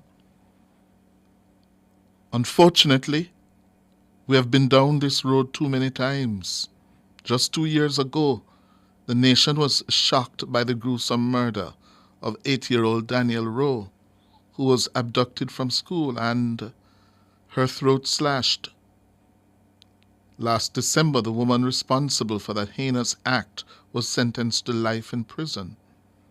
Before that, in January of 2022, the country was stunned by the savage murder of 9-year-old Gabriel King in St. James. According to the Observer editorial yesterday, we should not forget the abduction, rape, and murder of 6-year-old Shanika Anderson in downtown Kingston 20 years ago. Yes. Nor the case of 14-year-old Yatania Francis, who was raped, stabbed, and burnt while on her way to buy a meal from a community shop in Arnett Gardens, St. Andrew, in August of 2018. So we've been here before. We have Ruby on the line now. Ruby, good morning. Ruby, good morning. Good morning. Are you hearing me, Cliff? Morning Yes. to our listeners or viewers. Good morning. Good morning, Ruby. Where are you now? What's the latest you can tell us? I am actually heading back to St. John's Primary School where little Kelsey attended. Earlier I was there. I spoke with the guidance counselor and I also spoke with the vice principal. I gather we had played that interview already. Yes. Was just having a conversation with the guidance counselor and on the topic to say that we're here again, another gruesome murder of a child. He was just putting in his piece to say that we need to strengthen the laws to deal with matters of this nature and children. I'm not at the school at this point in time. As I said, I'm heading back to the school now. Yes. The police, as well as representatives from the Ministry of Education, are expected at around 11:40 thereabout, because little Kelsey is on the afternoon shift. So they'll be coming back, I gather, for grief counseling for members of her class, her classmates, and her teachers as well. That interview this morning with the mother of the person of interest, Miss Lurleen Williams, Ruby, it was tough, but she was very clear in her instructions to member of the public. She didn't want him to be brought in alive, despite the fact that you told her, yes, that listen, that would be jungle justice. The police are urging us to bring him in. And she just simply rejected that. How was that moment for you?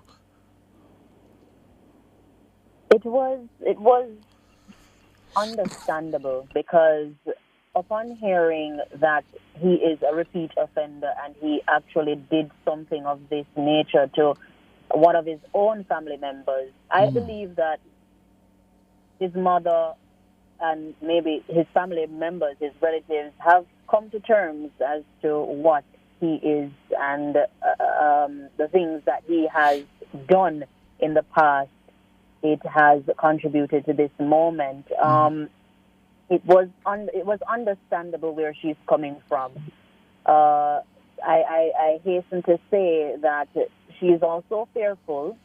She told me that she is fearful because of some incidents that took place prior in relation to him. I'm not sure if you heard the part where she said she didn't even know that he was out. Oh, no, I didn't hear that. She didn't know that he was out of jail. He was out on bail. Uh-huh. She's questioning who bailed him and why. Uh-huh. And she said that the person who bailed him just take up himself and go bail somebody who they don't even know. That's why she herself, the mother and the father, don't bail. Don't go post bail for him, because they know him and they know of his ways. Yes. She also informed me that he was living with a woman and her child, and the child, he broke the child's hand, and the child had to go to the hospital and all of that. So the family, I believe, have come to terms.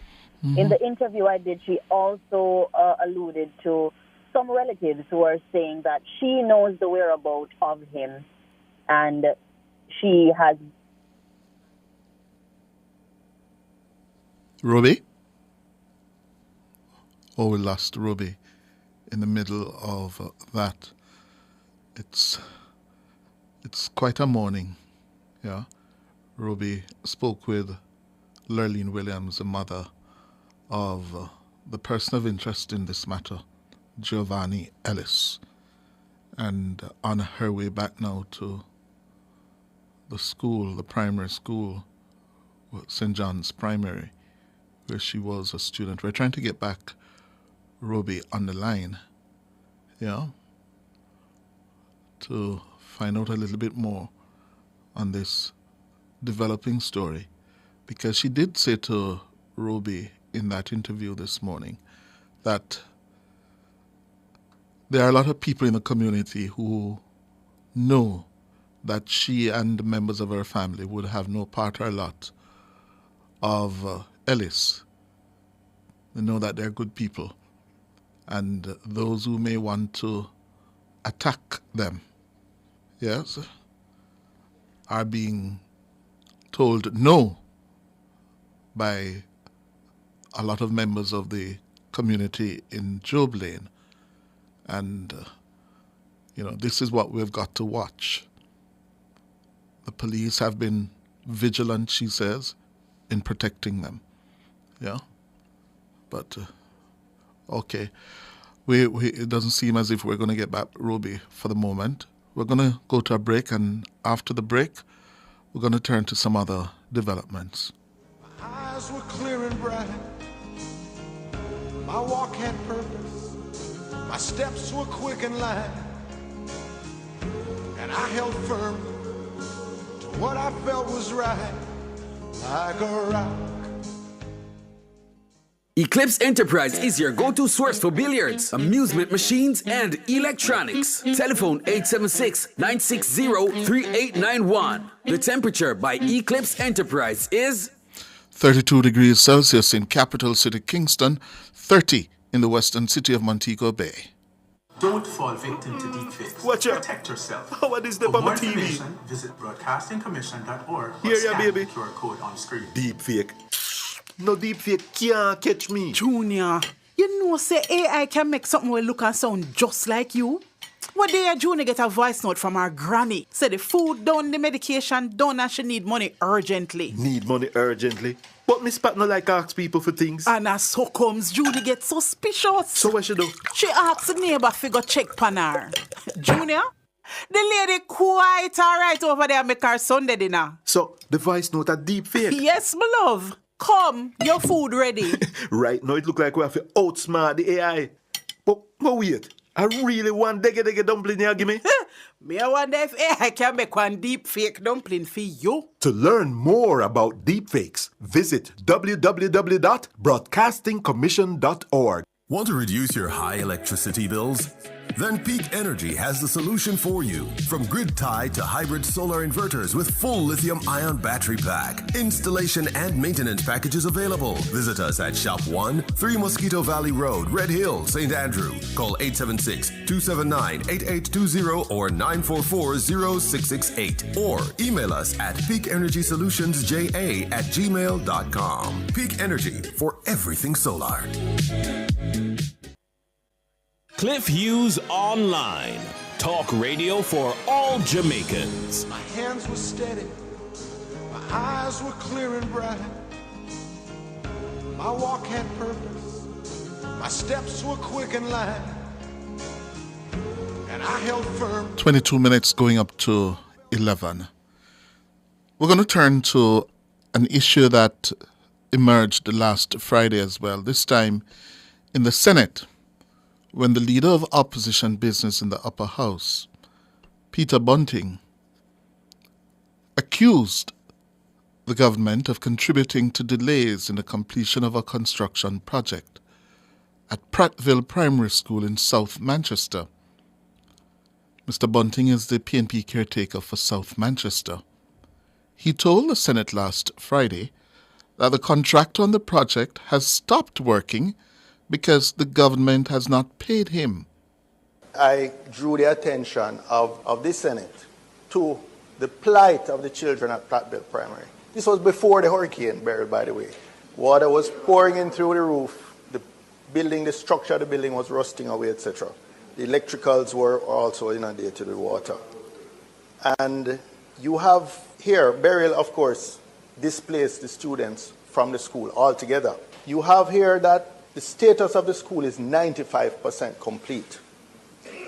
But payments have only been 60%. And what I can tell you that no work has taken place on this school for the last couple months.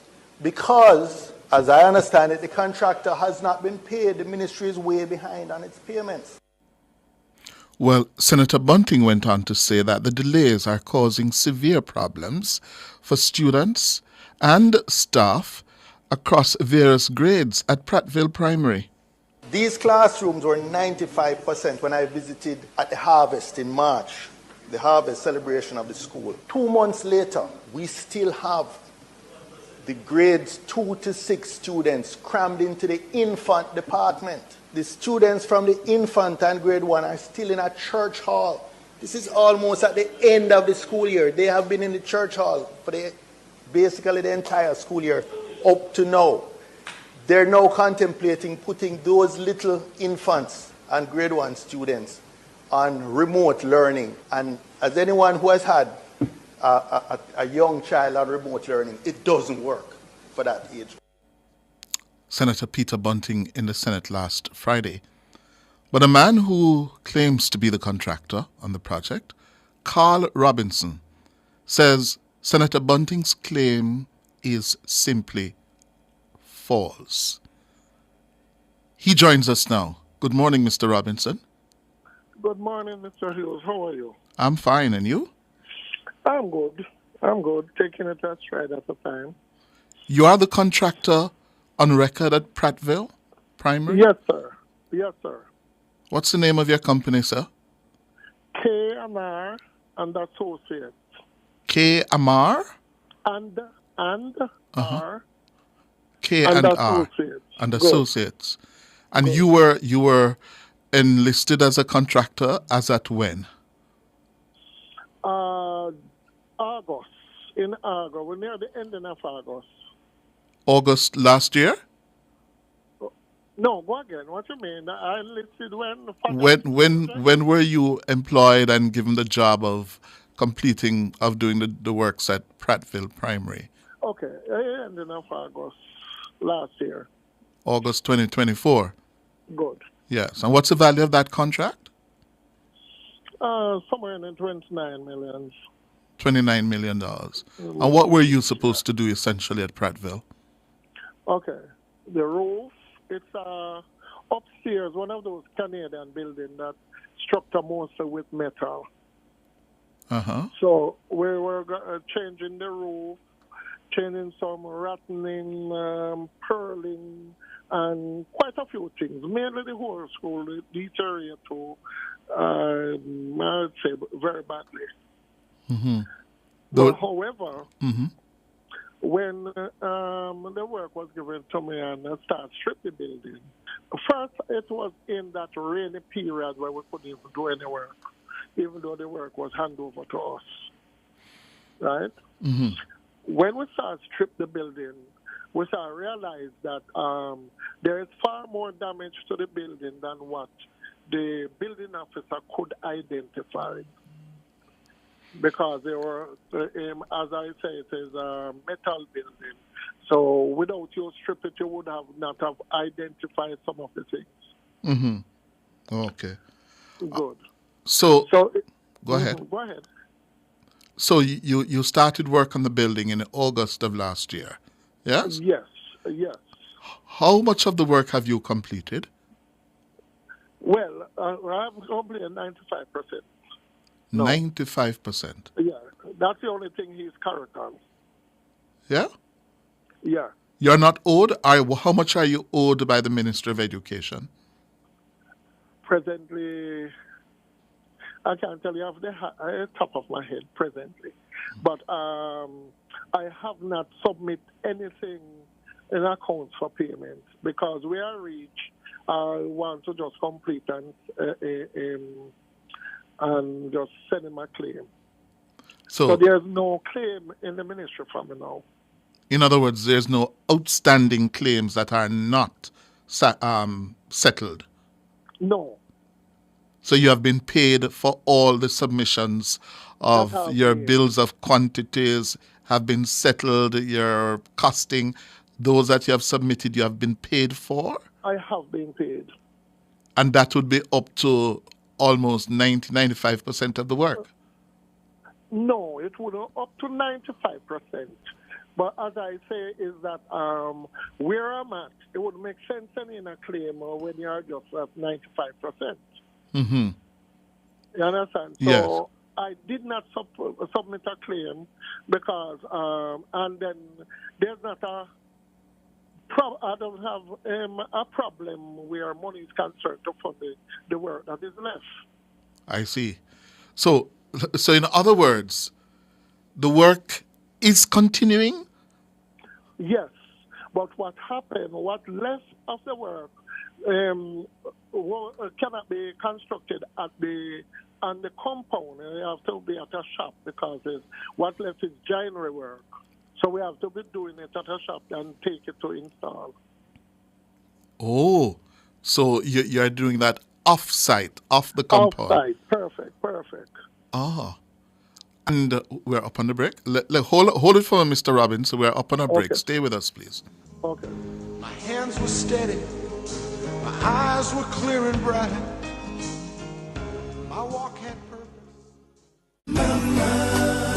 Celebrate mom with the Jamaica Observer's 4 Moms Mother's Day promotion. Win big for mom with a $50,000 cash prize, appliances, gift certificates, movie passes, and more. Just spend $6,000 or more with your multi-link card. Grab the Daily Observer, complete the entry form, and submit it with your receipt. 4 lucky moms will win. Enter by May 16th and make this Mother's Day unforgettable. See the Jamaica Observer for more details. Authorized under Section 58.3 of the Betting, Gaming, and Lotteries Act.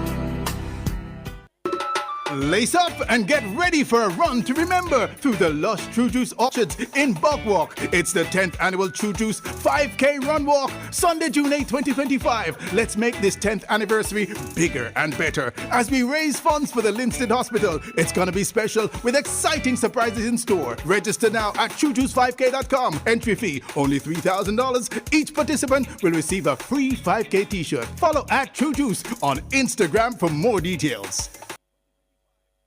Cliff Hughes Online.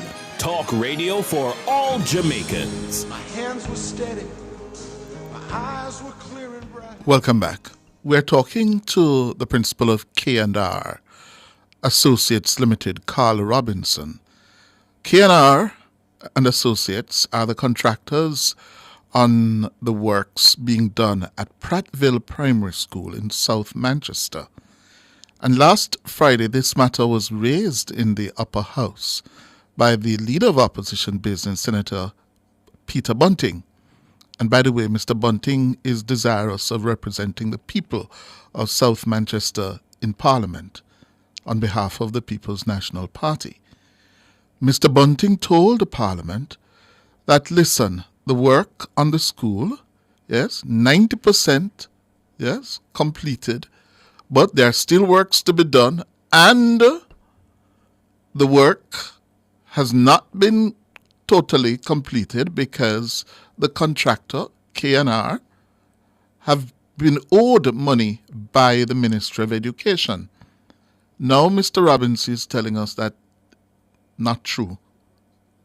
What Mr. Bunting told the Parliament on Friday. Yeah, Mr. Robinson, are you there? Yes, sir, I'm here. What is misleading about what he told the Parliament on Friday? About that the contractor stopped work because of payment. That is misleading. I have no problem with the ministry paying. I've been working with the ministry from 2006. Oh, that's a long time. Yes, and if I have a problem, I write the permanent secretary, and they always been redressed. So I would need to complain to anybody about not being paid. And to be frank, that project been given 100% attention by the ministry based upon the situation here. So even when we strip the building and find all those variations, what happens is that whenever you have variation on a contract, it affects item that is in the BQ where you might can't move the work as fast as you would want to. And then if the item is not a part of the contract where you have, take for instance, you have rate for that item, then you would have to price it and send for approval. Mm-hmm. You understand? Because the ministry will not tell you to go ahead with an item that is new rate. Because if you go ahead, when you finish, you can tell them any price. Mm-hmm. So they want to confirm the price, and then the appropriate person would sign off, and then you would get the approval to continue. Yes. Yeah. So people listening must be asking, where did Mr. Bunting get his information from? Mr. Hughes, that's the puzzle, because I felt, this is my personal belief, that person in the ministry is giving out information. And a reason for saying that, a friend of mine who is a contractor asked me for a loan, and I tell him I don't have any money. And this gentleman could tell me how much the ministry sent to my account. Oh? Oh? And this is why I make the effort to come out and defend my company and my reputation. Because to be honest, I was affiliated with Mr. Ronald Thwaites. When you say affiliated to Mr. Ronald Thwaites, you were an activist for Mr. Thwaites and the PNP, were you? Yes, I was a member of the People National Party. And saying activist, I don't know if you're using the right term there, but yes. I was a chairman for a group, executive member, and also a delegate. Oh, that makes you an activist, sir. Good. And the people at education, they know me. Majority of them know me. But the challenge with Mr. Peter Phillips, I support Peter Phillips, I support Lisa Hanna, but however, how they've been treated, and when you try to voice your opinion, you're being called a labor right. So I walk away. Oh. From those times, I have nothing to do with politics on a whole. I just walked away. Oh.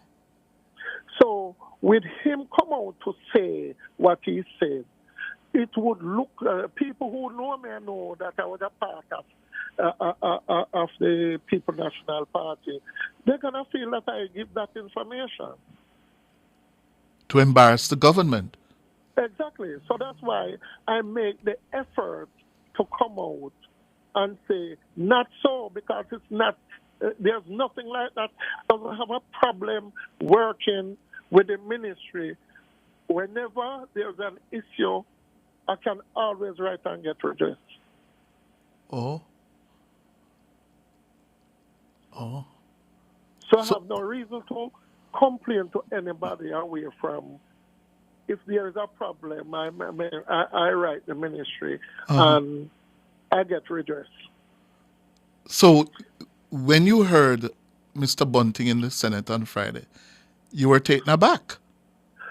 To be frank, yes. I started to get called from the ministry asking if they owe me any money.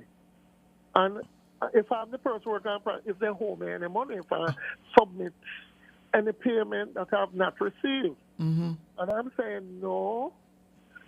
I've got about 3 to 4 calls, and I'm asking them, I query, why are you asking me this? Yes. You know? And then it was revealed that Mr. Bunting is saying in the Senate that the contractor stopped work because of payment. Oh. You know, which that's not true. Wow. Well, are you surprised? Because well, let me put it another way. Mm-hmm. You have beef with Mr. Bunting, don't you? No. Yeah? I've never exchanged word with him. But you're not in support of the so-called Rise United faction of the PNP, of which Mr. Bunting is a leading member. And you walked away because you're upset with them. So you have reason to be upset with Mr. Bunting and to show up Mr. Bunting. Isn't that so? No.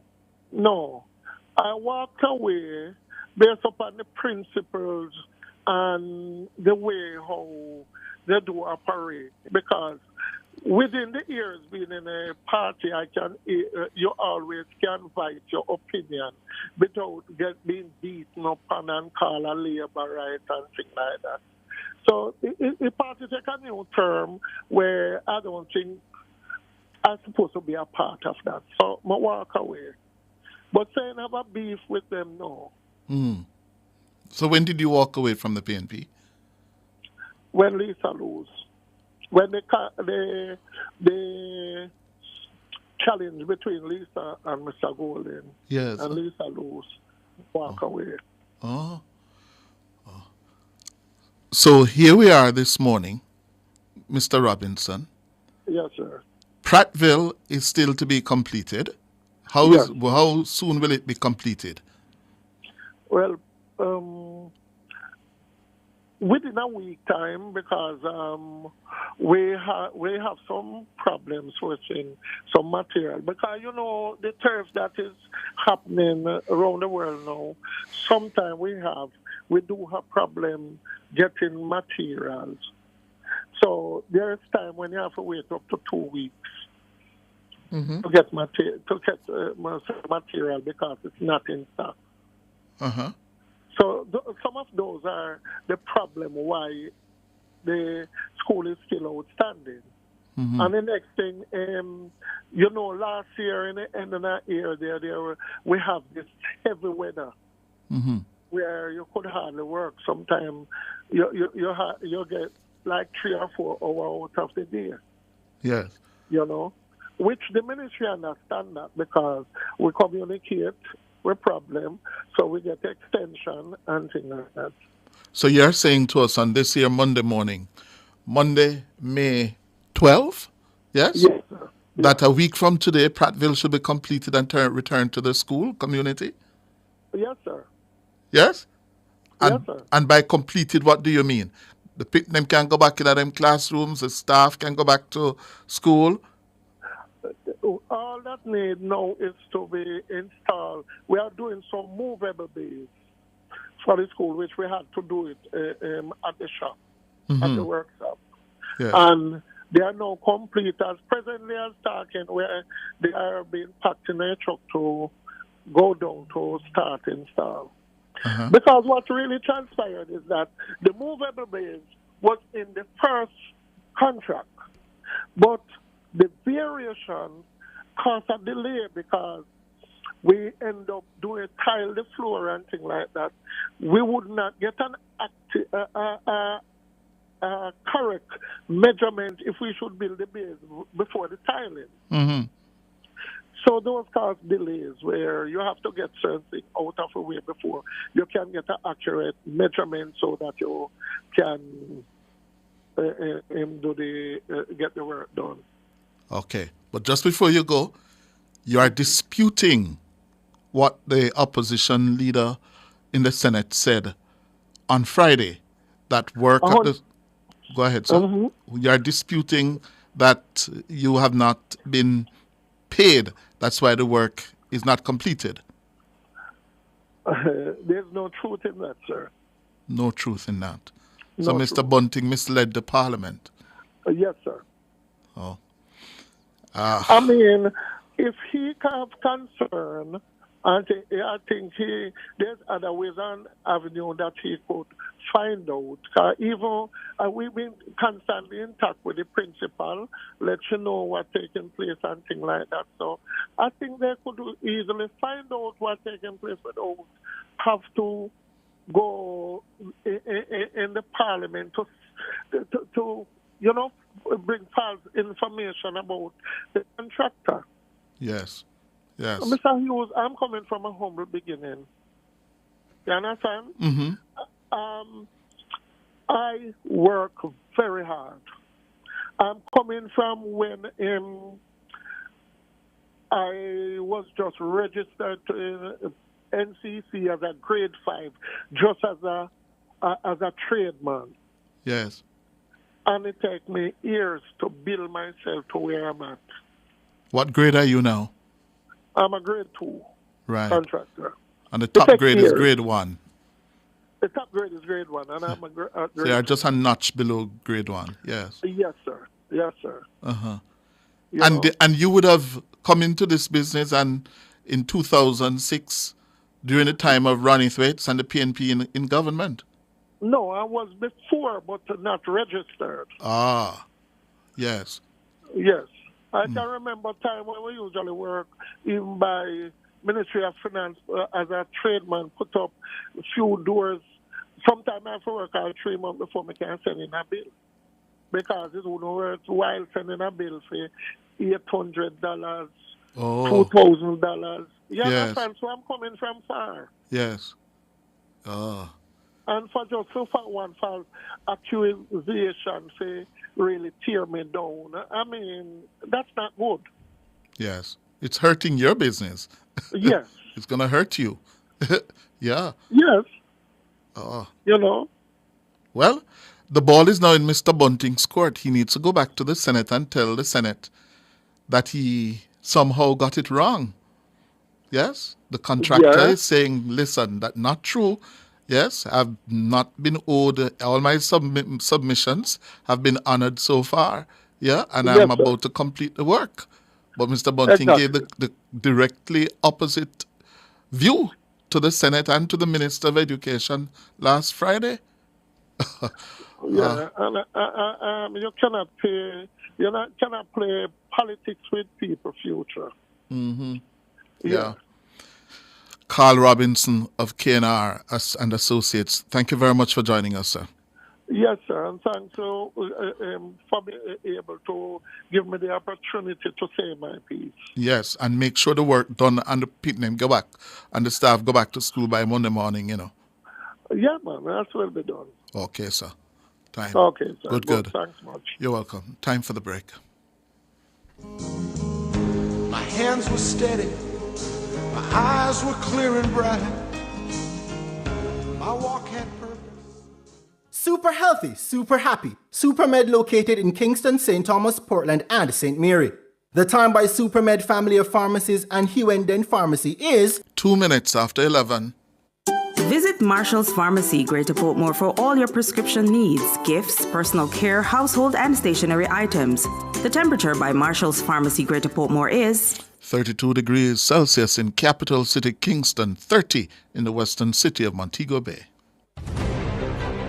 The World at Noon. Everything you ought to know in local, regional, and international news. Coming up in the Nationwide World at Noon. Listen up to the minute sports reports. Get connected with The World at Noon. Weekdays at 12 p.m. on Nationwide 90 FM. World at Noon. It's credible and factual. World at Noon is brought to you by Total Tools. They almost always have it.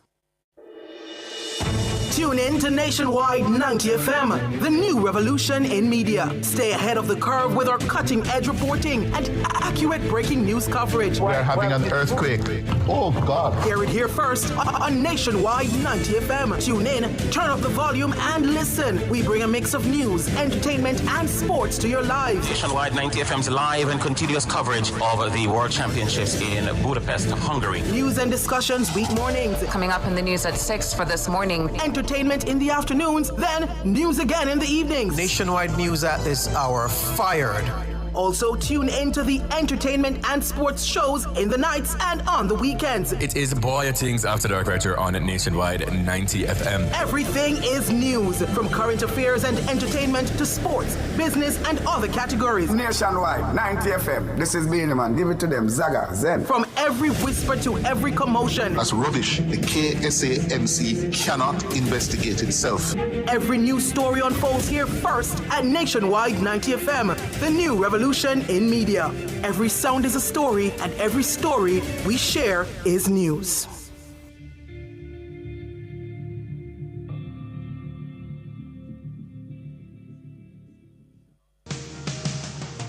Our phone numbers are 630-9371, 630-9372, 630-9373, 630-9374, and 618-8255. Or find us on Facebook at Nationwide News Network and follow us on Twitter at Cliff Nationwide. You can also listen to Cliff Hughes online live on the World Wide Web at nationwideradiojm.com or via the Nationwide 90 FM app on your mobile phone. My hands were steady, my eyes were clear and bright. 5 minutes after 11. The People's National Party has a problem, It has a serious problem. So here we are, after Mr. Bunting went to the Senate last Friday and make bold his statements, now being challenged in this way by the contractor himself. The PNP has just been putting its feet in its mouth. And you wonder, is this a party ready for government? Is it? If you're getting these basic things wrong, that suggests that you're not ready for government at all. Good morning, Alric. Good morning, Cliff. How are you and your staff doing? We're fine. How are you? Not a good Monday morning for you, eh? No. I heard it this morning, and I can know when you're hurting the shocking killing of that little baby. Yes. It's, another one. Another one. When you come on a Monday morning and you sound like that, it makes the whole world who listen to you, shed a tear, because it was maybe last year or maybe a year and 3 months that we had lost another young girl who was abducted. Yes, well, the Observer editorial reminds us yesterday in that editorial, we must come together to fight evil. Yeah, there was Daniel Rowe 2 years ago, last December. Yeah, there was another incident. No, last December the woman was found guilty and sentenced to life in prison. Remember young Gabriel King in St. James? Yeah, there was Yetania Francis. Yes. In Arnett Gardens in 2018. There was Shanika Anderson 20 years ago. There's several. Mr. Hughes, and it makes us as parents wonder. Yes. What is really happening, eh? What is happening? What is really happening? Mm-hmm. Yeah. Mm-hmm. Yeah. So, Cliff, I'll just extend my condolences to the family and to the school, the colleagues of that young girl. I know that they should be mourning this morning. I hope they get the grief counseling and all that sort of stuff that is necessary for them. Yes. Yeah. Mr. Hughes, can the election be postponed? It is constitutionally due by September. Can it be extended, not postponed? Can it be extended? The holding of the elections might be postponed, and the Constitution sets out the terms and the circumstances under which it can be postponed. I recall one of those being whether the country has been the subject of a natural devastating disaster.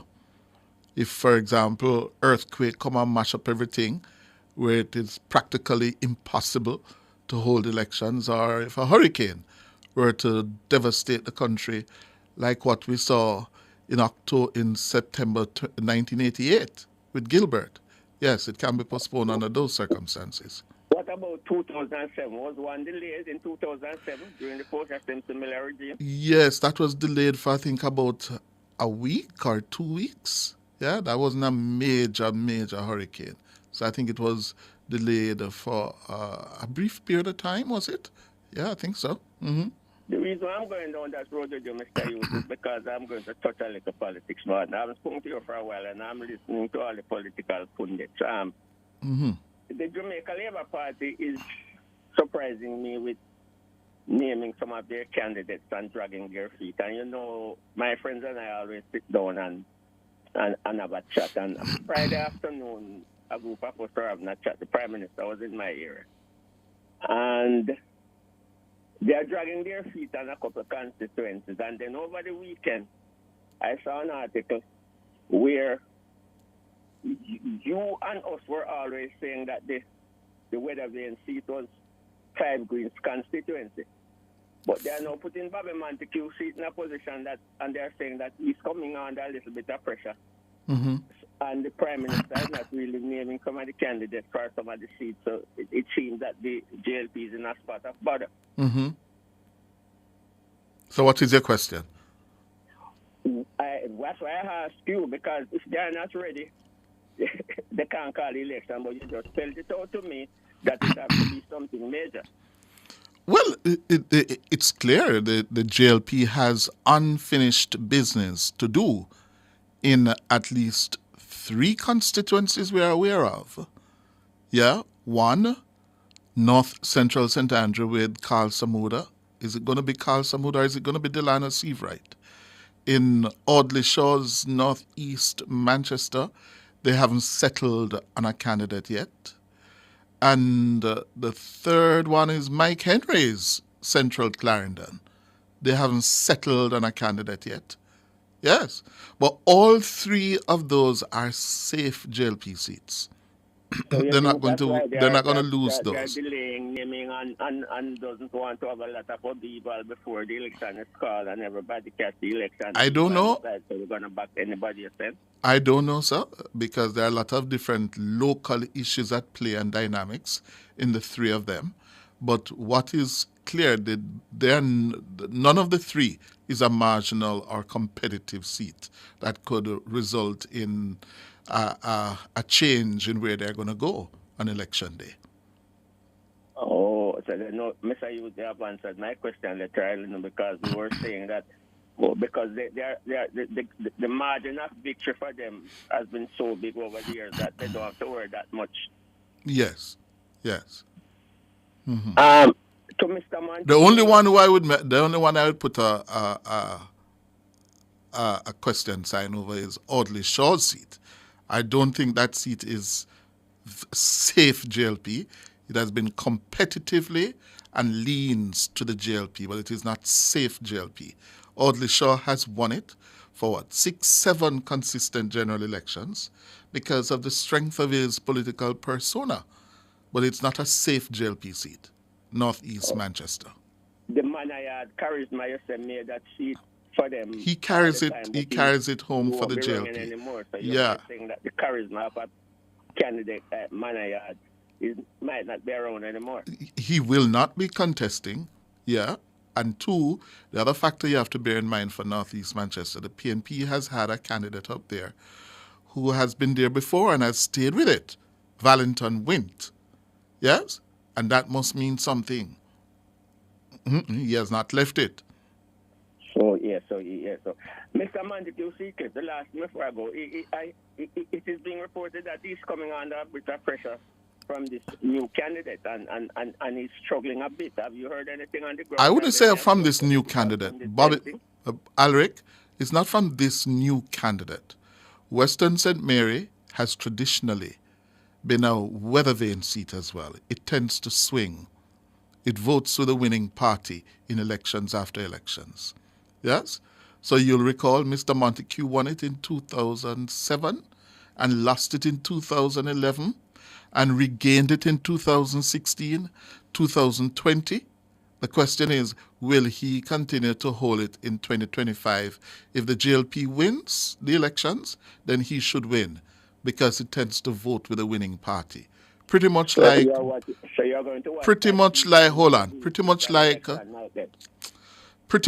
Southwest St. Elizabeth, Alric, where they tend to vote for the winning party.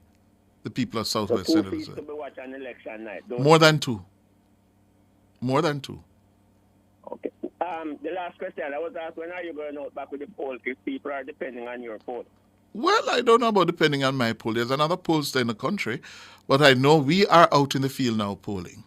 All right, the guys will hear. Mr. Hughes, I don't want to tell me about another poll. The guys said to ask when you are going out back with the poll. We are in the field polling. Blue Dot is in the field polling as we speak. All right, thank you, Cliff. Have a good Monday. Okay, sir. All right, take care. Good. Time for the break. My hands were steady, my eyes were clear and bright. My walk had purpose, my steps were quick and light. And I held firm to what I felt was right. Something good just got better. You now have more time to benefit from the NWC's Debt Amnesty Package, which has been extended for another 2 months. So, from now until May 31, find out if you qualify for a benefit under the amnesty. Don't delay. Let's hear from you today. Call 888-225-5692 or visit a commercial office. The NWC Debt Amnesty, a part of our bucket full of goodies. Outperform, outlast, with top performance, Jack comma. Reliable, full stop, not comma. We have the expertise for drilling and demolition. We have the power tools for plumbers and electrician. Pan select tools, free parts and free repairs. Free parts, free repairs. 2 to 3 years. Hilton, available at Delta Supply, 106 Hagley Park Road. Call us at 876-302-6111-4. Delta Supply, we service what we sell. For over 30 years, Chris and Charles has been financing your goals, dreams, creating your great moments. Celebrate the occasion with us. Borrow $1 million, pay less than $25,000 monthly, and get 30% off your processing fees. No guarantor needed. Call 876-920-4189 or WhatsApp 876-838-9028. Conditions apply. When you think loans, think Chris and Charles. Our phone numbers are 630-9371, 630-9372, 630-9373, 630-9374, and 618-8255. My hands were steady, my eyes were clear and bright. My walk had purpose, my steps were quick and light. And I held firm to what I felt was right, like a rock. Like a rock. I was strong as I could be, like a rock. Nothing ever got to me, like a rock. 17 minutes after 11, and we are learning that there is a development in the killing of Kelsey Ferrigan. We are getting reports, unconfirmed reports, we have not been able to confirm it yet, that the person of interest has been found dead. We have not been able to confirm it, but we are working our sources. We are getting a couple sources from the JCF saying he's dead. He's been found somewhere in Clarendon. Yeah. We are still, it's a story that is developing every single minute, that Giovanni Ellis has been found dead somewhere in Clarendon. That's unconfirmed. Yeah, unconfirmed. Well, let me say it. Yeah, but we have reason to believe that he has been found dead somewhere in Clarendon. It's a busy Monday morning. Another bit of news for you. 14 students of Hampton School in St. Elizabeth, all-girls school, are being treated at the Black River Hospital following a crash on the Holland Bamboo Main Road earlier this morning. The students were on their way to school in a public passenger bus at the time of the incident. The principal of Hampton, Marvell Charlton Brown, says the girls were heading from middle quarters in the parish. Images seen by our news center, and you see the pictures there on our YouTube platform. They show a mangled motor car and a coaster bus with a windscreen missing. The bus bears public passenger plates, and the word chartered is printed on the front in bold. There's also a dent on the driver's side of the vehicle. The principal of Hampton, Charlton Brown, says school staff have been dispatched to the crash site and to the Black River Hospital, and they have been making contact with the parents of the Hampton girls, 14 of them involved in that accident on the Holland Bamboo Main Road this morning. According to Principal Brown, arrangements are being made to ensure that the girls who are scheduled to sit CXC exams are able to do so. Yes? So that's the word, and we also have some pictures there from the scene that looks like, we're not sure, those pictures are from the Black River Hospital, yes, where the girls were taken after being involved in that motor vehicle accident this morning. Yeah? I hope they will be fine. No? Yeah? Mm-hmm. All right. 20 minutes after 11, we are reporting that unconfirmed reports reaching us from a number of sources are that the person of interest named in the Kelsey killing, the person of interest, Giovanni Ellis, that he has been found, yes, dead in Clarendon. Yes, in Clarendon. Yeah. We are still trying to get that confirmed by the constabulary force. Yes. But we're learning that he has been found dead somewhere in the parish of Clarendon. Who's next? Stephen, good morning. Yes, good morning, Mr. Hughes. Good morning. I've been holding for the last minute, but it don't matter. About, 2 weeks or 3 weeks now, a certain group go and protest against the JDF and the JCF that they need body cameras and all these things, because everybody know their name. And this young lady now that you reported about, Kelsey, she was brutally murdered, Mr. Hughes. A little girl. Now my little niece I go high school right now. And me know how that parents feel. Mr. Hughes, not upset. Me don't want the man dead. Me want the police find him first, alive and well. You understand? Yes. Me don't want to know say it's a jungle justice or anything like that. Me just want to know say we find him. Yes. You understand? Because a lot of people are caught up about this thing. And the fact that JFJ is quiet. Quiet. Then I come out and say nothing. Then why then come out about 3 weeks ago the protest? Not the same thing we talk about. We are all human beings. Nobody deserves to die the way they die. When you have gunmen and thief and robber and rapists and all these things. Nobody not deserves to die the way they. But a young lady like this 9-year-old not even live her life yet. And they tell me say a group such as themselves will talk about humanity and justice. The end of them kill is justice at the end. And then quiet. Not even condolences or nothing. No man, they need to come out, man. They need to come out.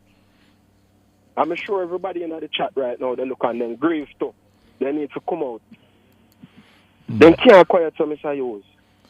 Well, JFJ is in the line of fire. Yeah?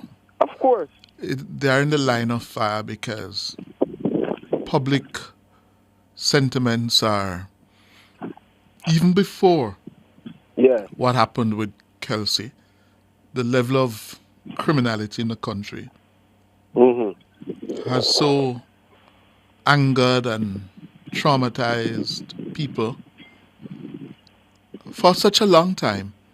Very long. Yeah, too long. And the work that JFJ does, yes, is going to bring it into the crosshairs of that public sentiment. Yeah?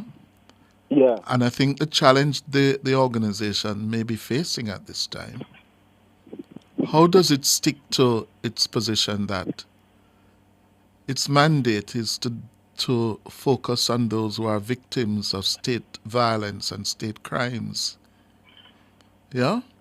And it is increasingly difficult to hold that position when the violence perpetrated by the state from time to time, yeah, originates in a space where we have state violence and personal criminal violence, yeah, and people are reacting to that, you know. Yes, because and people are not separating state violence from criminal violence. They're not. You know, Mr. Hughes, I'm not cut you. But you see, back in the 90s, because I grew up in the 90s, you know, and when a certain police officer said all time out that Jamaica will pay dearly, in those times, that certain police officer used to carry out some very dangerous acts. And them say it's against criminals. Yes. Right? Because me know you know who me attack. And those times were very dangerous because a lot of people die in the 90s coming up the early 2000s. I mean, me live in our area where used to run by gangsters, you know, man. And I say the grace of God make me still standing to this very day. And a lot of we still standing when we live around my community, you know. Mm-hmm. You understand? So I know about the personal state violence and the criminal violence. I know about it. But that does not justify, say, your uncle come out and you speak on the state violence alone. You have to address the other side as well. And at that, JFJ caught between the crosshairs now. Because you know why they're quiet, Mr. Young? Because what they carried off 3 weeks ago never carry no swing with the people because the people are fed up, tired of the violence against them. You understand? Yeah. And now that we equip the police with the money and the equipment to carry out their job efficiently, not in a killer instinct way, you just go on and kill a man and plant a gun upon him. I mean, in a sense where he can carry out improper investigation and he can come and he say, you know, I spoke to these people and they gave me this information and we're going to follow up this lead here, so and so and so and so forth. Yes. You understand? And I'm glad to know, say, the procurement for the cameras, them, they come right through just in time. And the Jamaica Eye and the central, as in the command central, where them go and monitor motor vehicle escaping in nearby, no more escaping in nearby bushes. And all of them look something there. Dog one. And you can ticket a man the right way or you're supposed to get ticketing. And you can collect more revenue. I agree totally with that. Now, all of that, they come up now. This is breaking news from Nationwide Radio. At 27 minutes after 11, an item of breaking news. George Davis. Yes, Cliff. So the item of news you just teased just now concerning Giovanni Ellis, the 39-year-old man, declared a person of interest in the suspected rape, but definitely the murder of Kelsey Ferrigan in Joe Blaine, Spanish Town, St. Catherine. We can confirm that Mr. Ellis is dead. We understand that Mr. Ellis was killed in an interaction, I'll put it no stronger than that, with members of the security forces. We understand that it is in Clarendon. The incident happened in Clarendon, and the details aren't emerging just yet, but I've been, for the past several minutes, just frantically trying to get someone in authority, someone in the know to confirm that he has been killed, and I'm getting that confirmation, but the details don't exist with me just yet. So have you been able to establish it's in Clarendon? Yes, sir. We were told in the unconfirmed reporting Sandy Bay. Well, I'm not getting Sandy Bay. So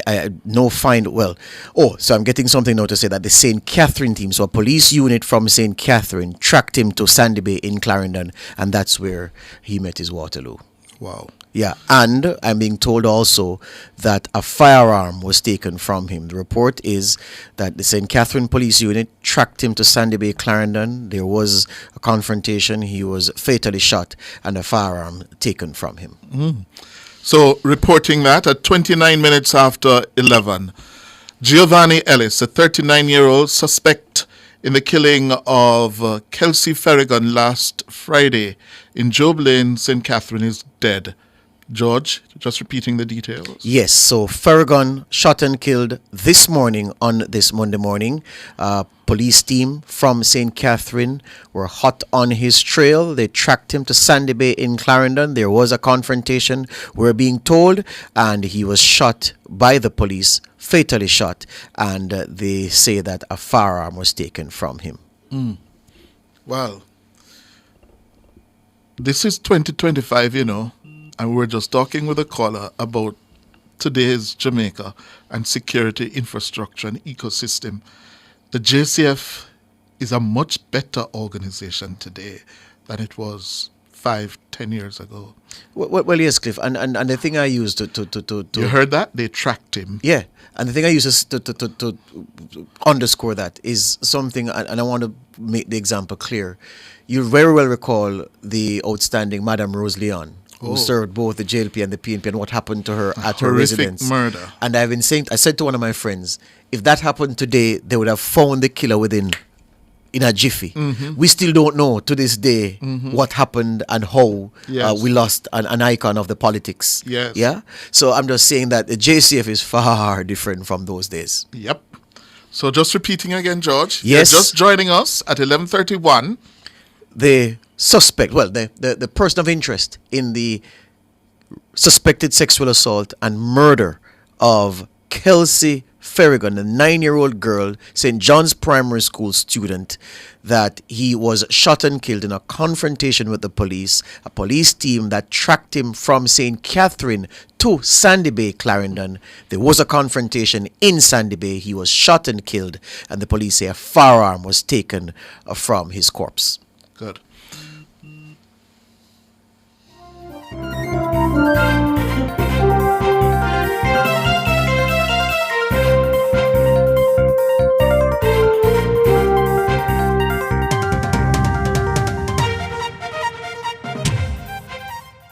Nationwide 90 FM, continuing the tradition of fair, fearless, and factual reporting.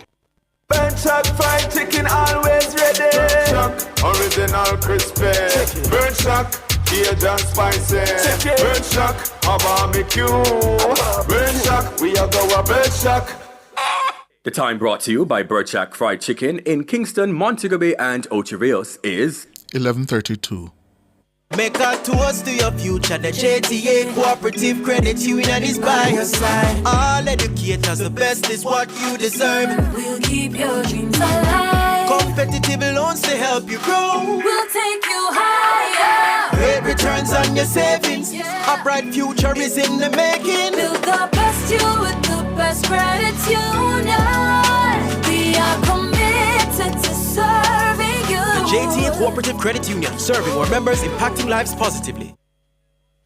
Our phone numbers are 630-9371, 630-9372, 630-9373, 630-9374, and 618-8255. My hands were steady, my eyes were clear and bright. Stephen? Yes, Mr. Hughes. You heard that? Yeah, man, I heard everything, man. Mm-hmm. I'm actually outside, outside my gate, so, I can't hear. Yeah. So I hear everything. Mm-hmm. But, that young man seemed like he was a trouble from day one. From him daddy take him in just love badness, he follow the badness. So, that is the outcome. Always the outcome.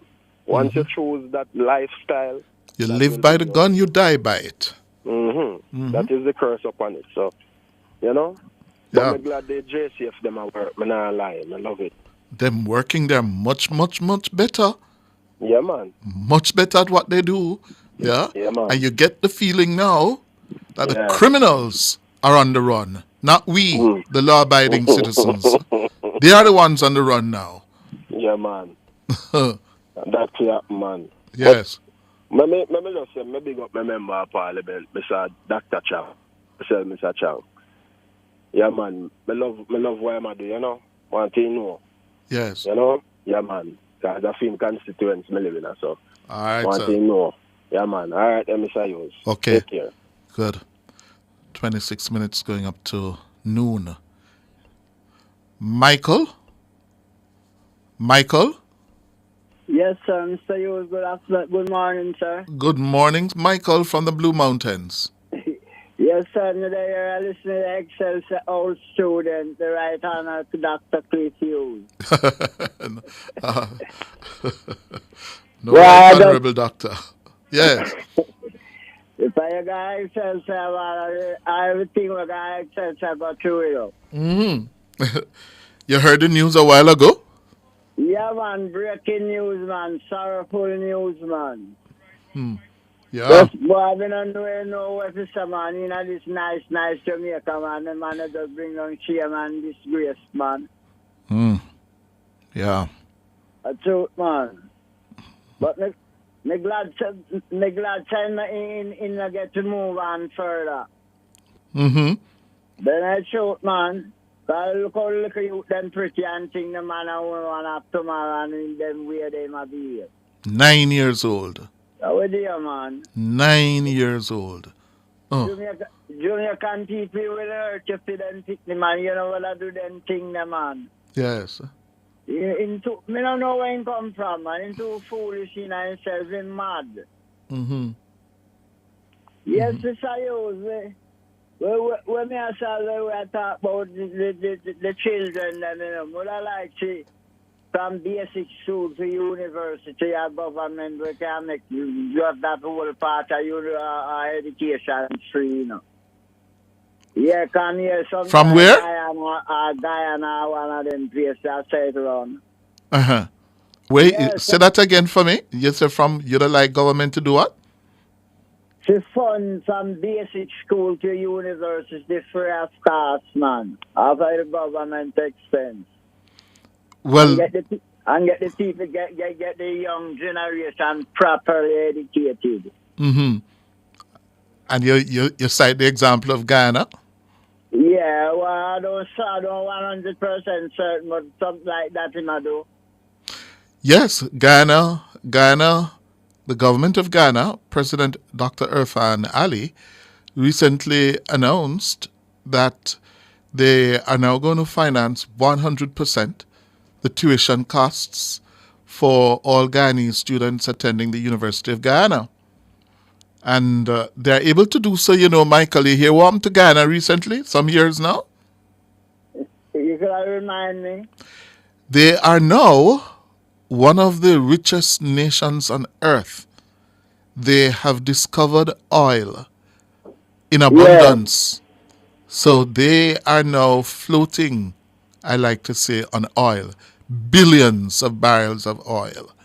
And Ghana is now on the brink of an economic boom. Their economy is the fastest growing economy in the world. Yeah, they're growing at a rate of about, the last projections I said, about 50%. Yeah? The proud of them then, man. Well, I don't know. I think they got lucky. Yeah, they find the oil. It's luck. You find the oil. Yeah, and what is good, the government is pumping it now into the people of Ghana. Yeah, when you invest in your people, you're investing in your most valuable asset. Yeah, so congratulations to them. So if you're a Guyanese, you can go to university, from basic to university, yeah, free of cost. Not in Jamaica. We can't afford that in Jamaica. Well, what I like to them grow the economy, this should match the young generation and that way in Jamaica. You know. I don't say they must can beat, you know. But for over 60 years, I would have liked this is that type of development that amongst the youth then here. Yeah, where you pay for their university education, right? Yes, not all, man. Oh? No. Not all. Oh, no. You shouldn't encourage paying for nothing at all. Then you have to plus you find lunch 3 meals a day, give them, you know, develop yourself. And Jamaica is the #1 country in the world, you know. Yes, but I have a problem when you begin with a position that you don't pay for nothing at all. Things you don't pay for, you don't value. Remember that. But Think about it. Think about it, Michael. Things that you don't pay for, that you consider free, do you value it as much as things that you have to pay for? Look here. Yes. We have to set up the policy strict and thing, you know, man. And I said them are going to valid. We have put it to where to go. You understand what I mean? No, and I don't agree with that thinking. Yeah? There are certain things that, as a country, you must invest in. your people, education. But I worry when I hear you say, yeah, them fi not pay for nothing at all. No, there are certain things that you must value and you should pay for. And the next thing, the teachers then. Yes. Them, me don't know them value them pay, but it seems like them pay not big enough, man. Well, the pay of teachers, like nurses, like policemen, yeah, has never been enough. Never been enough. Well, you say them to try and make it enough, man. And the next thing picking on the side. And how you do it, how you do that, my friend, you do that by continuing to grow this country and to grow the economy, investing in our people, investing in levels of productivity so that we become more productive, so we can gain more by the fruits of our labor. Yeah? You can't wish it away or talk it into being. You have to work at it. Yeah? There's no free lunch. Somebody has to pay for it. And the next thing you see, the pension of them, the whole people them. Yes. The pension where them a give them, man. They don't know them survive. Then that is the same thing with the nurses and the teachers. All of we that love more. All of we that like more. Well, when we look on the senior citizens that we really build the country and thing, them I get lucky. Some of them lucky to be have them youth and things to take care of them, and I have no youth and things. But should I imagine? Well, I'm going to give them not even a drop in the bucket. Mm-hmm. Yeah. So I don't know if you can work on it, yeah? All right, Michael. All right, man, have a good day. Good. All right, have a good one. Marlon? Who's this? Marlon? Morning, Cliff. Oh, morning. Mr. Morgan. Let me say good morning to the Good NNN morning. family as well. Yes, sir.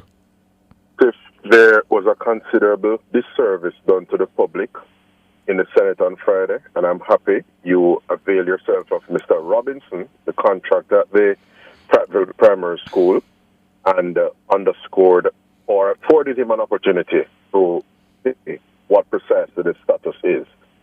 There's an aspect of it, though, Cliff, that your exchange with Mr. Robinson did not cover, and that is the minister gave a statement in the Senate on Friday where she, among other things, apprised the public as to some key developments in education, not least being the nutrition, the school nutrition policy, the national school nutrition policy. But when the matter of Prattville was raised by Mr. Bunting and the minister responded to him, standing by the contents of her statement, Bunting, using the platform of the Senate, he remarked, he quipped that the minister was being misled by the technocrats in the ministry. I think that was extremely unfortunate. That is beneath his office as a lawmaker in this country, because the minister in particular would have no interest, Cliff, in conveying information that was not verified by the technical team. Of course, as you'd appreciate, Prattville Primary is situated in South Manchester, where the regional office there would be Region 5. And so he charged essentially throwing the civil servants under the bus. And it's an aspect of this discussion that has to be brought to the fore. I am submitting this morning, Cliff, that Mr. Bunting ought to apologize forthwith. He misled the country, and indeed he sought to impugn, in my view, the civil servants who he intimated have effectively and invariably misled Minister Dana Morris Dixon. Nothing could be further from the truth, and it cannot be that this same civil service, because here in Jamaica, Cliff, we have but the one civil service. Were Mark Golding to be elected to office in this country, and were Peter Bunting, God forbid, yes, to be a minister again in this country, in such an administration, it is the same people he impugned on Friday and disparaged essentially that he would have charge over as member of that administration. Hold on for me, Mr. Senator Morgan. We're up on a break. Stay with us. My hands were steady, my eyes were clear and bright. My walk had purpose, my steps were quick and light. Furnitureland at 112 Constant Spring Road is Jamaica's premier furniture retailer when searching for stylish and elegant pieces for your home. The time by Furnitureland is Carmen's time, 11:45. My hands were steady. My eyes were clear and bright. So we're back with you, Senator Morgan. You're telling us that there was a moment in the Senate last Friday when the Education Minister, Senator Dana Morris Dixon, rose to outline the developments at Prattville Primary in response to what Mr. Bunting claimed. That Mr. Bunting said she was being misled by the technocrats in her ministry? That is correct, Cliff. Oh? And the minister stood, she reiterated, and that is why she went on in her comments, Cliff, to mention that she has a particular style as minister and she has a particular approach where she doesn't seek to hide things or brush things under the carpet, as it were. She's forthright and candid with the people of Jamaica. And we can all appreciate that because that's the Dana Morris Dixon we have come to know and essentially respect as a country. So in order to score the political points, he was charging that essentially works at Prattville were not being undertaken in a timely manner as they ought to because government has not paid the contractor. And that was factually incorrect.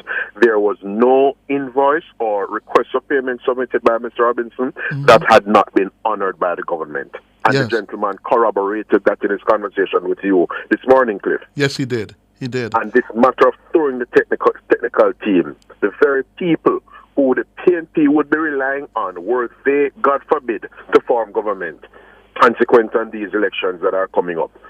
It cannot be that you want to burn the entire thing down just to rule over the ashes. And it is in keeping with the practice that we're seeing emerging. It is in keeping with the lack of effort and research on their part that you yourself have charged, Cliff, that they are being intellectually lazy, just very superficial. In fact, Cliff, when Damian Crawford stood up to speak in the Senate on Friday, I had to quip from the backbenches in the Senate, is this the official PNP position? And I had to ask that for good reason. Yes. Because as we know, these guys they keep flip-flopping. Yes. They will come and say Damon Crawford will express one position, and then quick o'clock we hear Mark Golding come and saying something else, or Peter Bunting himself coming and saying something else. Because when Dana Morris Dixon opened debate on the Jamaica Teaching Council bill, Peter Bunting, and there's a clip of it going around in social media, essentially rose and, endorsed the bill. But Damien, when he spoke as well, he addressed some issues, yes, he did. But in principle and substantially, he registered support for the bill. But when the weekend ensued, this happened the Friday, but over the course of 2 weekends ago, when Damien kind of realized that on the ground, rank and file teachers were, up in arms, a lot of the information deficit is in the space, and as such, people are running with all kinds of sensational aspects of the bill. Yes. And therefore, he found it convenient, Cliff, to come and convene a PNP press conference the Tuesday following the positions he took in the Senate on Friday. Consummate flip-floppers.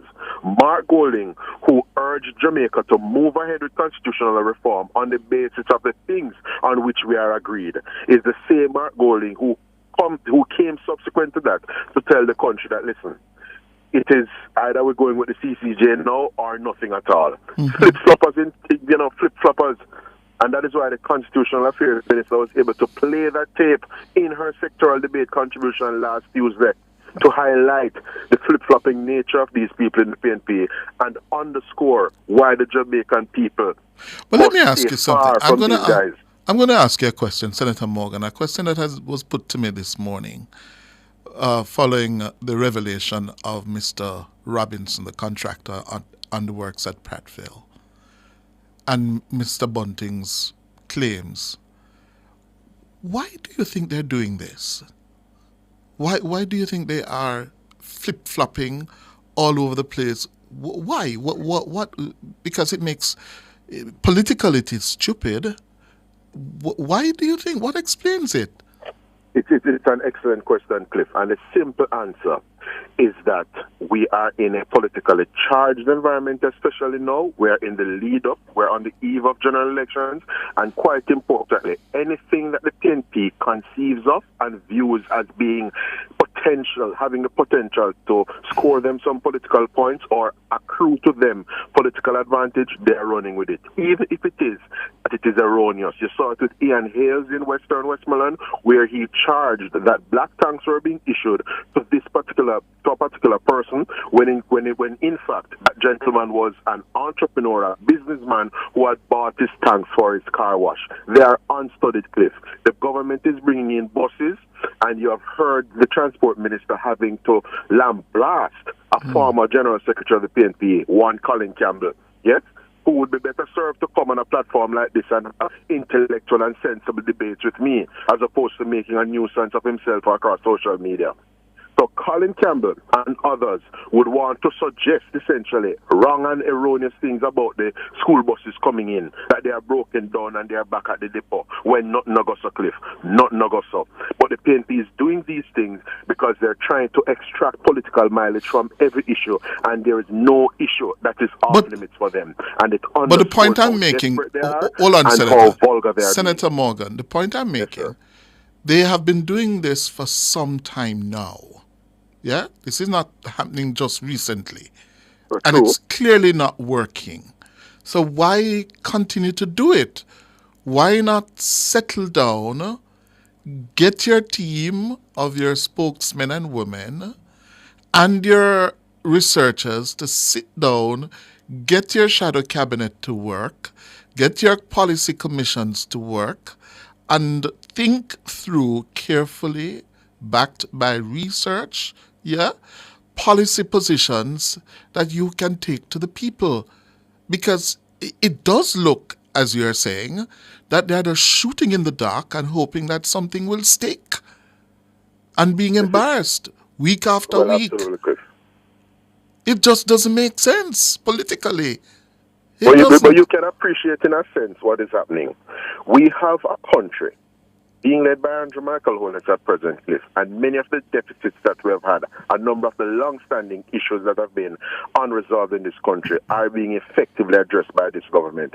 For many years, including that accident with the Hampton girls this morning, we have heard of accidents involving children in rural communities, especially those Homewood students that, some years ago, Edwin Island students, you name it.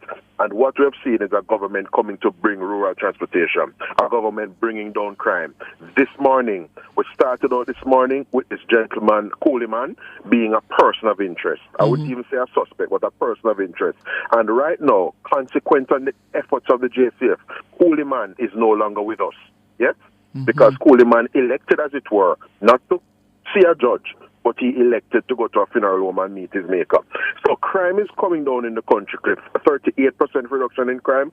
All of these things are happening in the country, and the PNP's hand is weak in terms of an intellectual engagement on the issues, an intellectual debate. You see it whenever they speak in the parliament, there's some wishy-washy positions. Julian Robinson came and spoke about school buses in March, when the Prime Minister spoke about school buses in November of 2024. You see the point? So their hand is so weak, which is why they have to be clutching at straws and trying for all kinds of desperate little shenanigans and dopey stories. I hear you, Senator Morgan. But Cliff, with the government will not be relenting.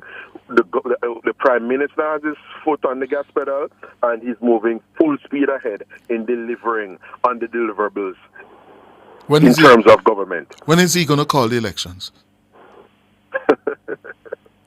There's work yet to be done in the weeks and months ahead, Cliff. Months?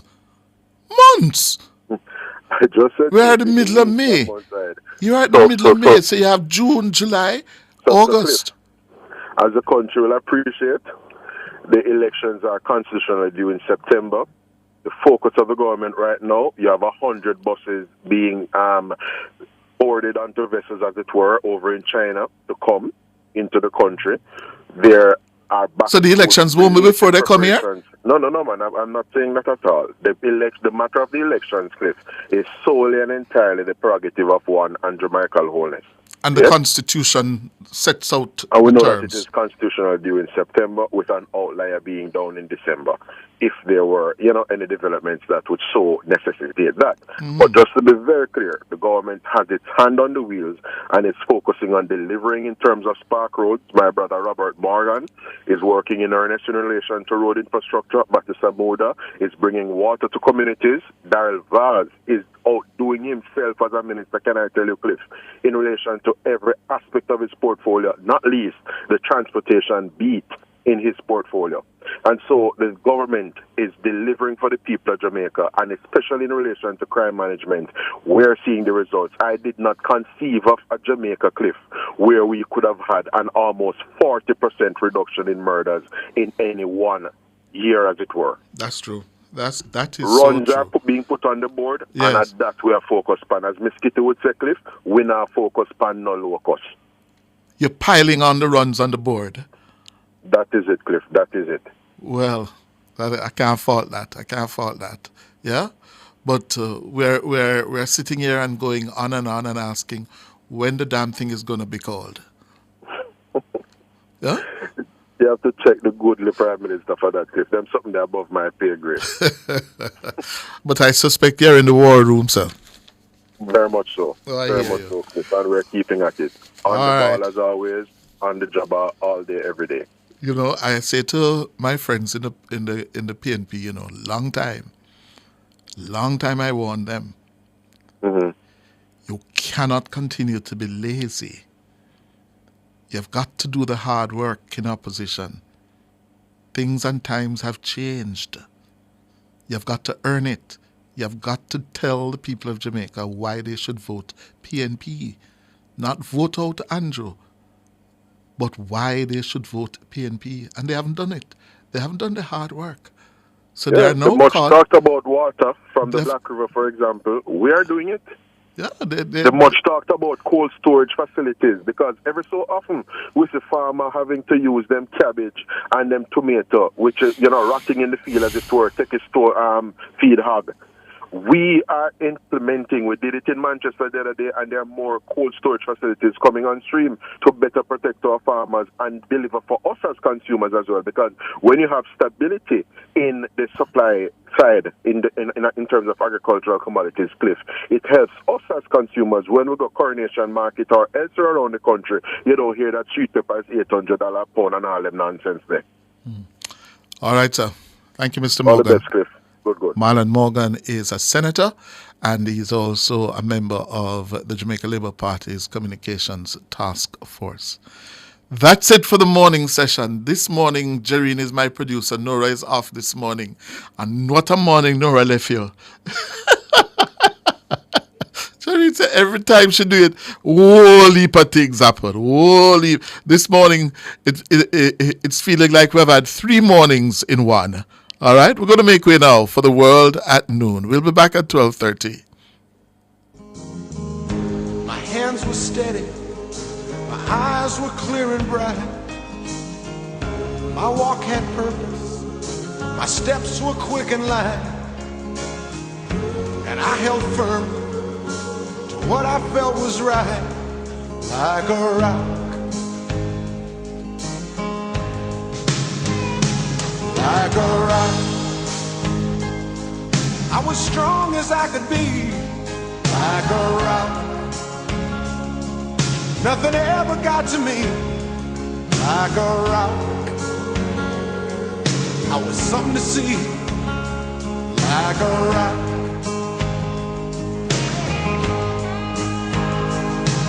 and I stood arrow straight, unencumbered by the weight of all these hustlers and their schemes. I stood proud, I stood tall, high above it all.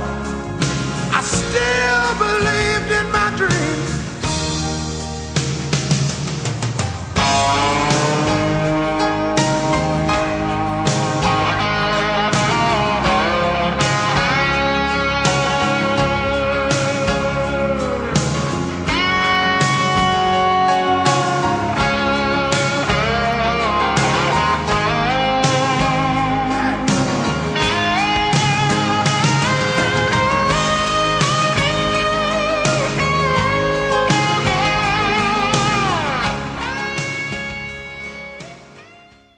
You're listening to Nationwide 90 FM. The time is 12 o'clock. The News at Noon teasers are brought to you by AnyBet, your best bet. It's credible and factual. The World at Noon on Nationwide 90 FM.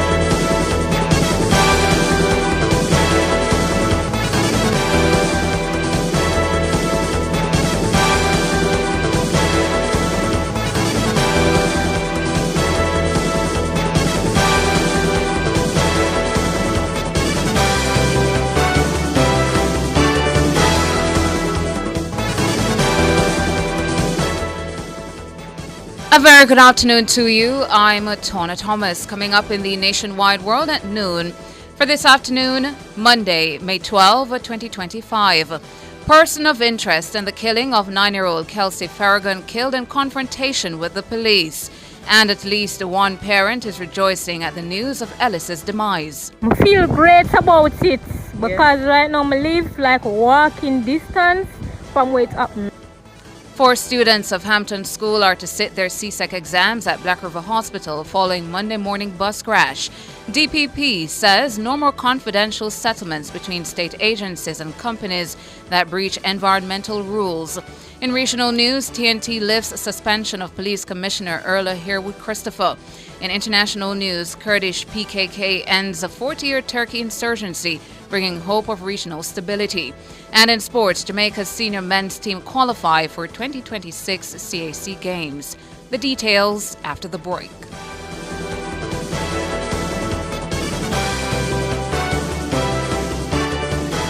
The News at Noon teasers were brought to you by AnyBet, your best bet. If it's news, it's got to be Nationwide 90 FM.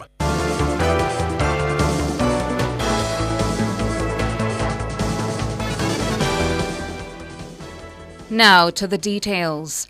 Giovanni Ellis, the person of interest in the killing of 9-year-old Kelsey Farragon, has been killed in a confrontation with the police. Nationwide News understands a police team from St. Catherine tracked Ellis to Sandy Bain, Clarendon, where he was fatally shot. Reports are that the police seized an illegal firearm following the confrontation. Ellis, otherwise called Cooliman, was said to be a repeat offender who was out on bail. Pictures of Ellis's body lying on its back and clad only in a pair of blue underpants have been making the rounds on social media. The pictures show what appears to be a wound to the inside of Ellis's left thigh and a wound on the chest and the area of the right rib cage. In the pictures, Ellis is wearing the same cornrow hairstyle as in the images released by the authorities when he was declared a person of interest last Saturday morning. Meanwhile, a parent at St. John's Primary School in Spanish Town, St. Catherine, is rejoicing at news that the person of interest in the killing of 9-year-old Kelsey Farragon has been killed by the police. The woman spoke to a reporter on the grounds of the school where Kelsey was a grade 4 student. I feel great about it because right now I live like walking distance from where it happened. I feel great as a mother because my daughter goes to school as well, so I feel great. The parent of a student at St. John's Primary School in St. Catherine. Meanwhile, representatives from the Ministry of Education and the Jamaica Constabulary Force are on location at St. John's Primary School at this hour, where the afternoon shift is beginning. Officials from the Education Ministry, along with personnel from the JCF, joined the morning devotional exercise. Vice Principal Rosanna Slater says the students are understandably in shock. The devotion was about self and affirming self, and for them to remember that they have worth. And the police came and they prayed for them. Some of the children were hearing for the first time because when the news broke, the school name was not mentioned.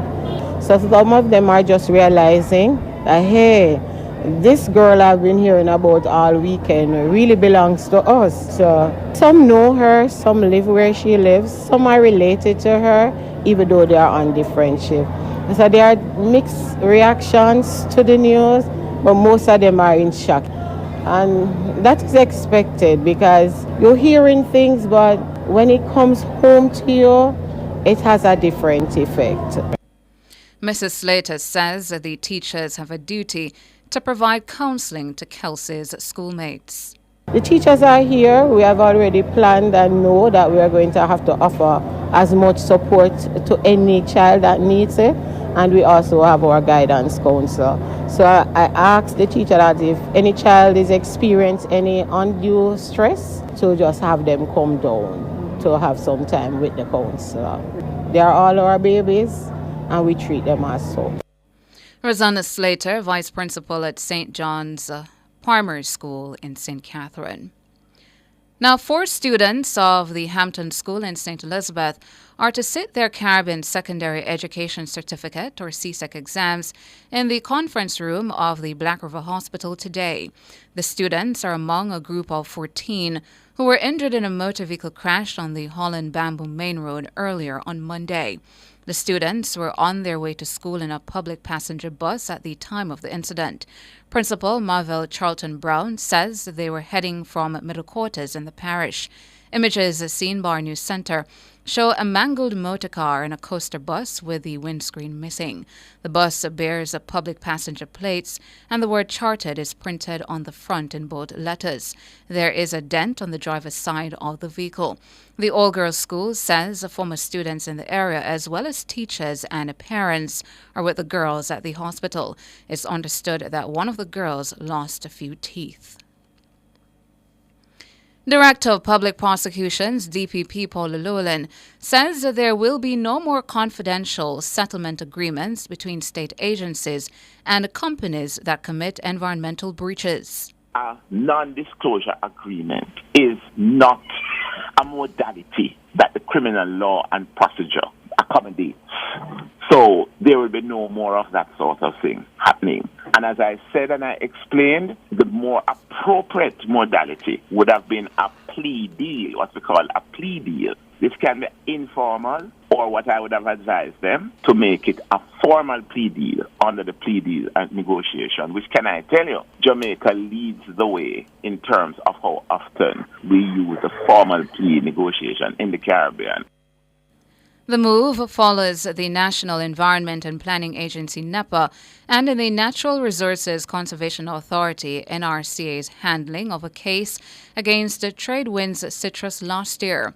The two agencies faced a backlash over the November 2024 decision to halt a prosecution of Tradewinds Citrus for a December 2023 oil spill in the Rio Cobre, following a confidential settlement reached with the company. The agreement was made without consultation with the DPP's office or the relevant ministry. The agreement resulted in the parish court ending the matter. DPP Llewellyn says the approach demonstrated an inexperience in the courts by the environmental agencies. What happened here was just inexperience on all sides. When the DPP issues a fiat to external counsel from any agency or from anyone, it just doesn't end there. The clerk of court, if it's a matter in the parish court, retains some aspect of supervisory control, because the clerk of court is supposed to be the eyes and ears of the DPP, and if there's any issue there which may point to mishandling or lack of experience or anything like that, and the clerk of court is at liberty to conduct the prosecution or to report back to the office to indicate that, we need to take a close look or we may need to revoke the fiat. Paula Llewellyn, Director of Public Prosecutions, speaking on Nationwide this morning on Monday. In the meantime, in response to the issues identified in the case against Tradewinds, the DPP's office has also committed to providing periodic training to NEPA and NRCA on prosecutorial best practices. Furthermore, an assistant DPP and a two Crown Counsel will support the agencies during investigations and in decisions to prosecute. NEPA may now apply for a prosecutorial fiat on a case-by-case basis. If granted, prosecutions must be conducted by a clerk of court or Crown Counsel designated by the DPP.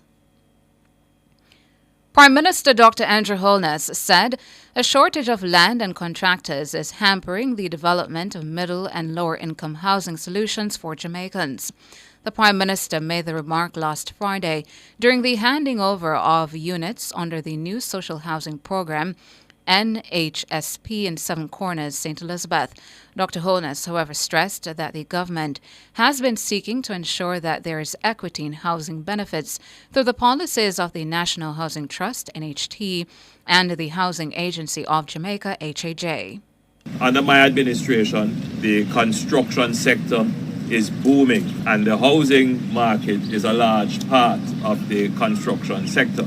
And indeed, private housing developments are doing very well. Middle income and higher developments are doing significantly well. In fact, they're growing at a rapid rate. So that end of the housing market is quite self-sufficient. The support that end of the housing market would need would be in terms of good interest rates and accessible and available financing for mortgages. The Prime Minister declared that under his administration, the construction industry is booming. He acknowledged, however, that the boom is primarily in the middle to upper housing market. The real challenge in housing in Jamaica is at the middle to lower income housing solutions, where we just simply, from the supply side, do not have enough land, enough contractors, and affordable materials for the construction of these affordable homes. And what the government has done is to use the NHT and the HAJ to create the market, literally, for the supply side of the market, for middle to lower income housing. Prime Minister Dr. Andrew Holness. Minister of Labour and Social Security Pernell Charles Jr. has announced that a comprehensive review of the Programme of Advancement through Health and Education Path is underway. This comes after recent concerns raised about the current form of the programme.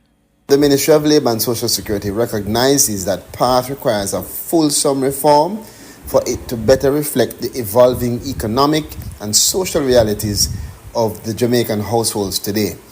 And so a comprehensive review and reform of the program is currently underway, guided by evidence-based research and broad stakeholder consultation. Strategic changes are going to be implemented at various stages of the process, and we recognize, of course, the urgency of this transformation, and we thank all who are involved for their patience as we undertake the necessary changes to improve the lives of our most vulnerable. Pernell Charles Jr., Minister of Labour and Social Security. He further highlighted that the review includes a technical examination of the existing proxy means testing PMT model and an exploration of alternative or supplementary models of assessment. Minister Charles also noted that a committee comprised of international and local experts has been established to guide the process. According to the ministry, several town hall meetings have been conducted across the island to receive recommendations from beneficiaries, community leaders, and stakeholders. A review of appeals process is also underway to address cases where unsuccessful applicants believe they have been unfairly assessed. Minister Charles noted that the ministry is committed to ensuring that persons with disabilities are supported and included in the PATH program.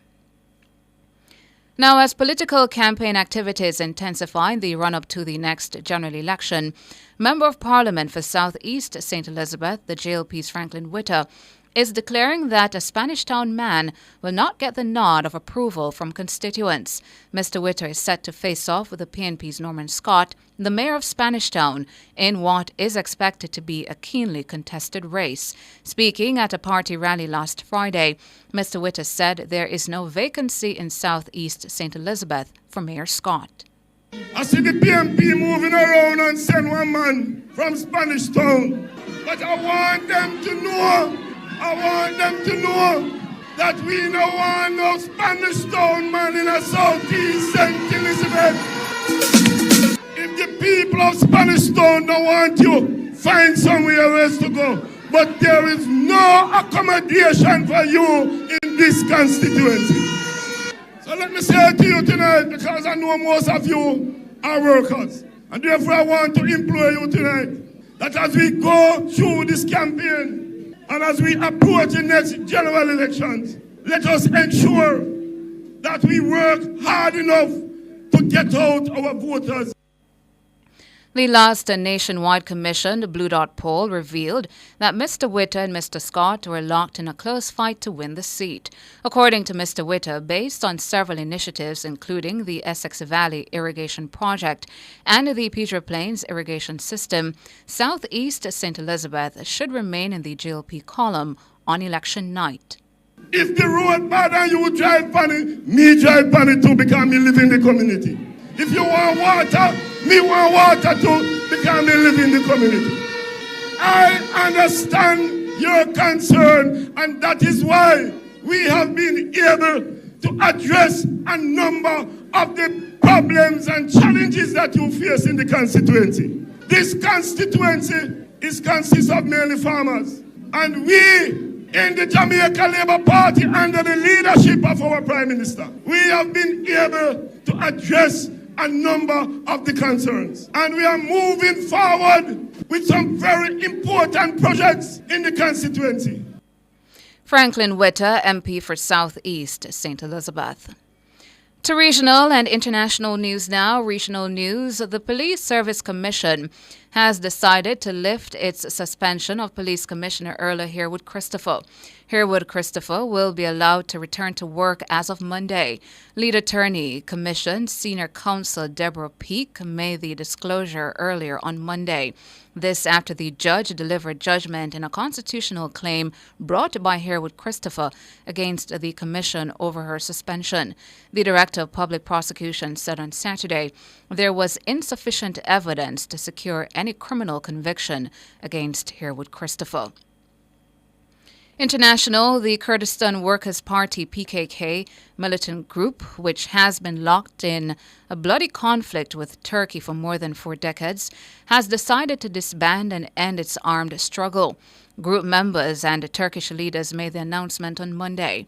The PKK launched its insurgency in 1984, originally with the aim of creating an independent Kurdish state.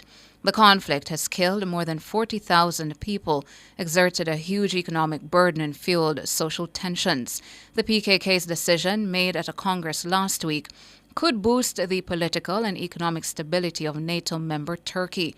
It is also expected to encourage moves to ease tensions in neighboring Iraq and Syria, where Kurdish forces are allied with U.S. forces.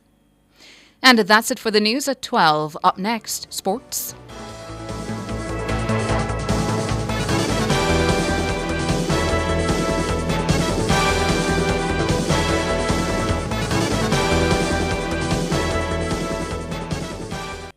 Success powered by learning. The Time brought to you by Sandals Corporate University. Come grow with us is 12:18. Share in the experience at Fontana Pharmacy. We have a wide variety of items in store just for you. Fill your prescriptions while you shop. And senior citizens enjoy 10% off. Shop household, cosmetics, toys, and many other departments. We also offer curbside pickup and delivery. Visit our website at fontanapharmacy.com. Fontana Pharmacy, where it's all good inside. Are you ready for something mega? Spend $6,500 or more before GCT, drop your entry in the box and you can win a 2025 Hyundai Tucson. It's the Mega Wheels 2 promotion, April 5th to September 28th. Second prize, a $50,000 shopping spree every month for a year. Third prize, a $30,000 shopping spree every month for a year. Brought to you by Hyundai, Redstone, Heineken, True Milk, Grace, Walker's Wood, Downing, CPJ Daiquiri, and Carryburst. Choose Concentrate. Only at Megamart. Locations island-wide. Megamart, best value by far. Authorized under Section 58.3 of the Betting Gaming and Lotteries Act. Stop buying expensive toner cartridges. Global Ink is now selling new factory direct generic toners. Remove factory seals, install and print. Engineered to work first time, every time. Certified for use in HB and Brother printers. Worry-free, affordable printing for your peace of mind. Money saved is money earned. We deliver island-wide. 754-7444 or 1-888-NEED-INK. Never run out of toner again. Global Ink. From the Nationwide News Network, comprehensive, up-to-the-minute local and international sports news, this is the Nationwide Sports at Noon. Hello, good afternoon, and welcome to your midday sports report here on Nationwide 90 FM. I'm Wayne Walker. The long season of Ray and Nephew Jamaica Premier League football will come to an end for two more teams on Monday night at Sabina Park. It's the second legs of the quarterfinals, where the defending champions Cavalier and Portmore United will try to break their 1-1 first leg deadlock in their 6 o'clock kickoff. In the second game, the scheduled start is at 9, and it will see Montego Bay United taking a 2-1 lead against Tivoli Gardens.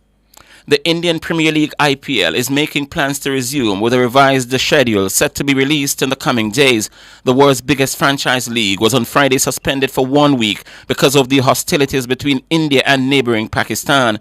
A ceasefire announced on Saturday appears to have held, and top officials from each nation held talks on Monday. The Pakistan Super League, which was initially moved to the United Arab Emirates and then postponed indefinitely, is also making plans to reschedule its final 8 games. There are 16 games remaining to be played in the IPL, which was due to be concluded on May 25. Any new plan could involve cutting the number of venues used or playing more double headers. While players from England and Australia left India when the league was suspended, other overseas players and coaches remain. League leaders Gujarat Titans trained over the weekend. Of the 10 English players taking part in the IPL, 8 are centrally contracted to England. It is thought they will be left. It's thought that they will be left to take personal decisions on their return to India. There were 7 English players at the PSL along with a number of coaches. All overseas-based players and coaches at the PSL have returned home. Any immediate resumption of the IPL in particular could ease future scheduling concerns. Given the league's value as one of the most lucrative sports tournaments in the world, a $6.02 billion rights deal was agreed in 2022. There would be a strong desire to complete the league, even if that meant finding a new window later in the year. And Jason Holder was amongst the overseas players in Pakistan. He has since come back to the Caribbean. Legendary Indian batter Virat Kohli has announced his immediate retirement from Test cricket. His decision comes before this summer's 5-test tour of England, which starts on June 20 and follows Captain Rohit Sharma's retirement on Wednesday. Kohli has played some 123 tests for India and scored 9,230 runs. He retired from T20 internationals in 2024 after India's World Cup victory, but is expected to continue playing one-day internationals. After making his Test debut against West Indies in 2011, Kohli went on to captain India in 68 of his tests with his 40 wins in charge, making him the country's most successful leader in that format. Kohli has long been regarded as one of the 4 batting greats of this era, alongside England's Joe Root, Australia's Steve Smith, and New Zealand's Kane Williamson, and has scored some 30 test century. Only Sachin Tendulkar, Rahul Dravid, and Sunil Gavaskar have scored more test runs for India than Kohli, while he has most centuries for India as an Indian captain with 20. World and Olympic champion Shelly-Ann Fraser-Pryce says she's upbeat about the future of Jamaica's track and field. Fraser-Pryce made the comment after Jamaica's women took bronze at the World Athletics Relays in Guangzhou, China on Sunday. We still have some youth in our team, and it's good to have them, be a part of the team to get the experience, because, as you go, they will have to be the ones that carry on the legacy. It's a good energy to know that you have young athletes who they're confident and they're determined and they're committed to this. So you know that whatever happens next, they're in, Jamaica track and field is in good hands. The quartet of Natasha Morrison, Fraser-Pryce, Tina Clayton, and Sherika Jackson finished the third in 42.33 seconds. Fraser-Pryce says the main objective was always to qualify for the World Championships in Tokyo later this year. As a team, we're able to qualify to the World Championship, and I think all in all we have to give God thanks for that. That was the main objective. Winning would have been icing on the cake, but we're really grateful that we're able to still stand on the podium and get a bronze medal. Shelly-Ann Fraser-Pryce. Meanwhile, Jamaica won silver in the first ever mixed 4x100 meters relay in 40.44 seconds, and the Jamaican women narrowly missed out on securing a place in the mixed 4x400 meters at the World Championships after finishing 4th in their second round race in 3 minutes 14.42 seconds. Jamaica's senior men's national hockey team qualified for the 2026 CAC Games despite a narrow and frustrating 2-1 loss to Guatemala in their final game of the 2025 CAC qualifiers in Mexico on Sunday. Technical Director of the Jamaica Hockey Federation, Dr. Michelle Holt, says although the defeat was not the ending the team had hoped for, they succeeded in achieving the tournament's main goal, that of securing a spot in next year's CAC Games in the Dominican Republic. We're not necessarily as razor sharp as we want to, but we've been improving as the tournaments go by and we get more international matches under our belt. We've been improving in terms of being able to, at this altitude, run the full 4 quarters. A disadvantage that the team is that we only have 16 players where every other roster has 18 players. So we have fewer players to rotate. Dr. Holt says the tournament was plagued by inconsistent officiating. The officiating has not been to the level that it needs to be. We've seen umpires who've been at this tournament, at these qualifiers before, and they haven't improved, and they're affecting the outcomes of games. Dr. Michelle Holt, Jamaica can take pride in the qualifying for the 2026 CAC Games, where they will compete alongside the likes of regional heavyweights such as Trinidad and Tobago, Cuba, and the Dominican Republic, as well as Barbados, Venezuela, and Guatemala. Emma Raducanu's encouraging Italian Open run came to a crashing end in the last 16 as the world's number 3, Coco Gauff, proved too much of a step up in class for Raducanu, who is ranked number 49 in the world. She lost 6-1, 6-2 on the Rome clay to the American Gauff. For the first time in her career, the Brit, number 2, had won 3 clay court matches on the spin to reach the 4th round in the Italian capital. But any hope she could cause a shock against a 21-year-old Gauff was soon extinguished. Like Raducanu in 2021, Gauff's sole major victory so far came on hard court at the US Open 2 years ago, but on Monday, she showed why she's also a force on the red dirt. Gauff, who reached the French Open final 3 years ago, returned superbly from the start and also dug deep in her service game when she was required to. The Philadelphia Eagles will host the NFC East rivals, the Dallas Cowboys, in the 2025-26 NFL season opener on September 4. It will mark the first time the two teams will face each other in the opening game of a campaign since 2000. Now, the Eagles beat the Kansas City Chiefs 40-22 at Super Bowl 59 in February and will begin the defense of their title against their biggest rivals. Since 2004, some 20 defending Super Bowl champions have played in the season opener, and they've gone 15-5 in those games, including the Chiefs' 27-20 win over the Baltimore Ravens in 2024. The Cowboys, under the leadership of new head coach Brian Schottenheimer, will be looking to avoid becoming victims of that trend.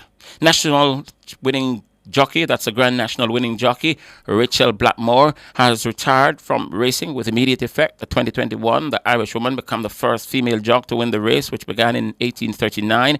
Blackmore won the world's most famous steeplechase aboard Henry de Bromhead, trained by Manila Times in the colours of their owner, J.P. Macinus. Champions, the Queen's School and the unbeaten Camperdown will meet in the final of the Issa Urban Area Schoolgirls Basketball Championship. The Queen's School booked their spot in the final with a 23-10 win over Holy Childhood in semi-final 1, while Camperdown topped Merle Grove 48-19 in semi-final 2. Camperdown's coach, Nyron Hurd, says he's eager to renew rivalry with the Queen's School. Looking forward to facing what I would say a good friendly rivalry with Queens, and we'll face them in the finals. It should be a very interesting matchup. Of course, we have our game plan, and we'll see how that goes when it comes to the finals. Nyron Hurd. Donald Bimmer is the man who conditioned the Queen's School, and he's expressing a great deal of optimism of retaining the title. It is elated to reach another final. This will be, I think, my 4th consecutive final. So hopefully we will be successful this year like last year. But it is still in the future, so we are waiting on when the date is set for the final. We'll see how that day presents itself. That's Don Bimmer. Finally, in sports at this time, the Indiana Pacers overcame the first quarter ejection of guard Benedict Mathurin to defeat the Cleveland Cavaliers 129-109 and to go through and up in their NBA Eastern Conference semifinal series. A win for the Pacers over the top seeds in Game 5 in Cleveland on Wednesday will see them reach a second straight conference final. Mathurin left the game with 4 minutes and 32 seconds left in the opening period after a punch to the chest of DeAndre Hunter. Elsewhere, Oklahoma City Thunder edged the Denver Nuggets Nuggets 92-87 to level their Western Conference series at 2 apiece. The Thunder host Game 5 on Wednesday. And that will do it for your midday sports report here on Nationwide 90 FM. Sports is going to be back on the station at 5:25 this afternoon. Until then, I'm Wayne Walker. Enjoy the rest of the afternoon.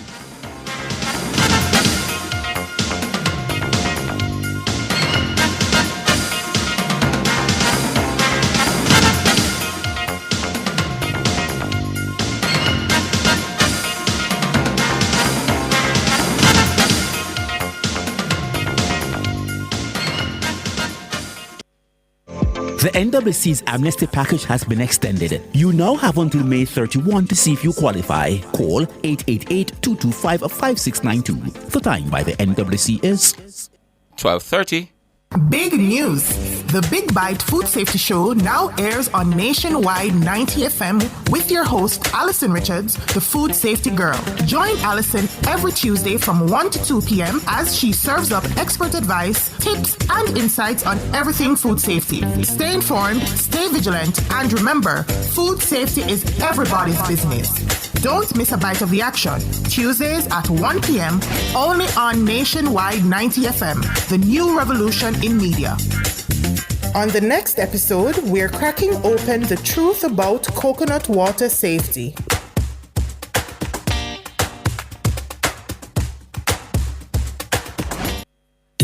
Informative, educational, insightful. Let's talk justice. Tackling topics like constitutional rights and reform, domestic violence, and rights issues that affect you. Let's talk justice every Monday from 1 to 2 p.m. on Nationwide 90 FM. Call in, share your thoughts, be empowered, know your rights, and let's talk justice, ensuring access to justice for all, courtesy of Jamaicans for Justice.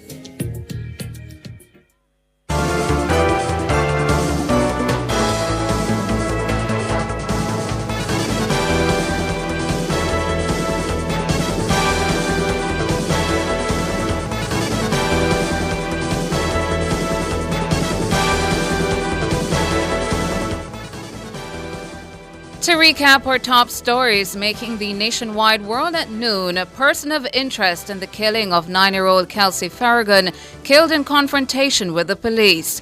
4 students of Hampton School are to sit their CSEC exams at Black River Hospital following Monday morning bus crash. DPP says no more confidential settlements between state agencies and companies that breach environment rules. I'm Tawna Thomas. You can find the news on our website at nationwideradiojm.com and on the Nationwide app, available on Google Play and the App Store. Major news next at 5.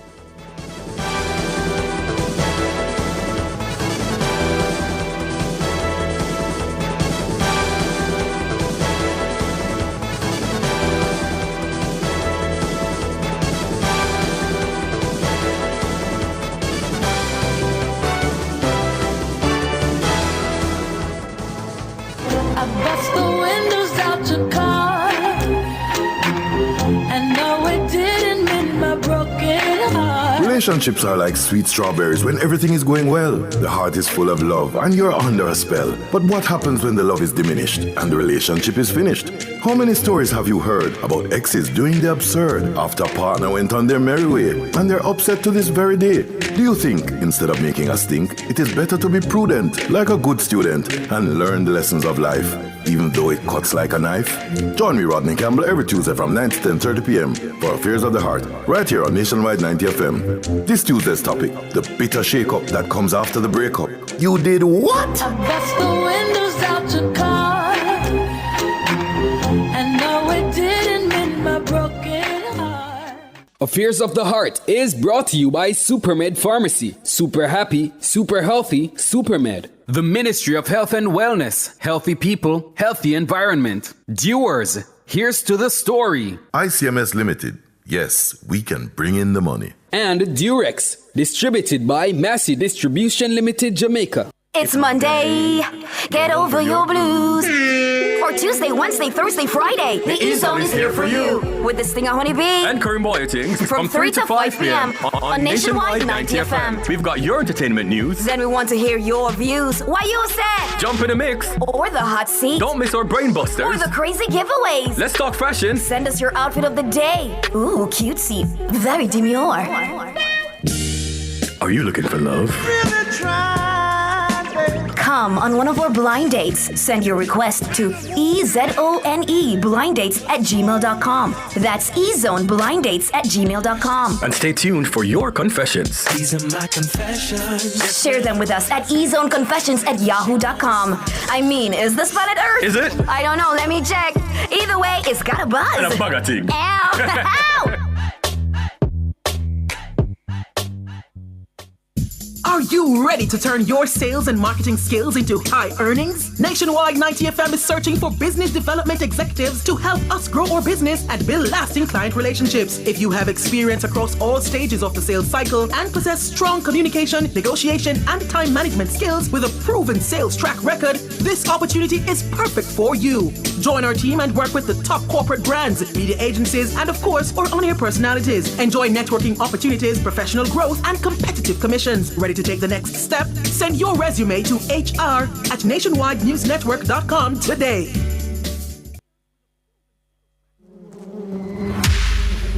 Timeline with the Stinger Honey Bee.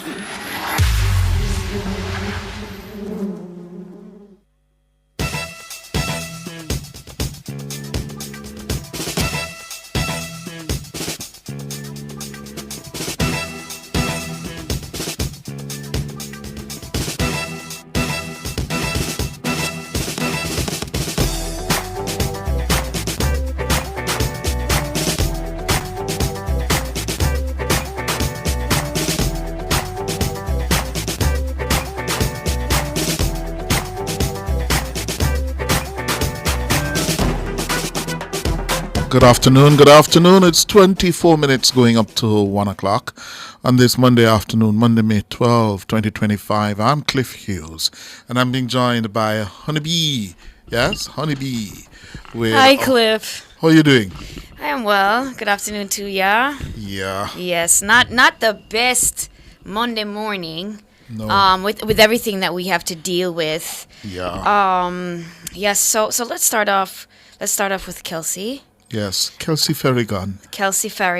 9 years old. 9 years old. Job Lane, Spanish Town, St. Catherine, man. Mm-hmm. I do have a compilation of social media reactions Yes. to her murder, so we'll throw to that first. But let's begin with some of the scenes from her school, Okay. St. John's Primary School in Spanish Town, with, first of all, the photographs of her desk, yes, her teachers and peers, not decorated, but as part of their mourning of her loss, yes. This was how they prepared her desk this morning into the afternoon. That's where she would have been sitting, yes, Kelsey Ferrigan at 9, being taken away from us so brutally. Yeah. And then a little later, of course, the community, the staff and students of St. John's Primary getting counseling. Yes, it's a difficult time for them. And they gathered this morning, throughout the morning, and they were trying to comfort themselves, to get some advice as how to deal, how to cope. Right. And then they started to sing. Yeah.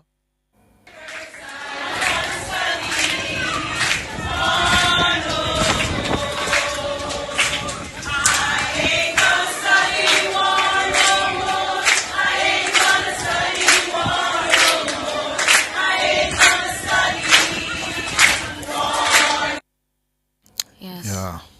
So they will need all the help that they can get, every consolation they can get. Mhm. They will need catharsis, whether that's through art or through worship or, any support. Because, believe you me, Cliff, this horrific, man. And I think about this, the other children in her class. They will need counseling. They will need, they have to be very careful how they break the news to them, how they explain to them what happened. You know, it's a tragedy, and they will need to take every single care in dealing with it.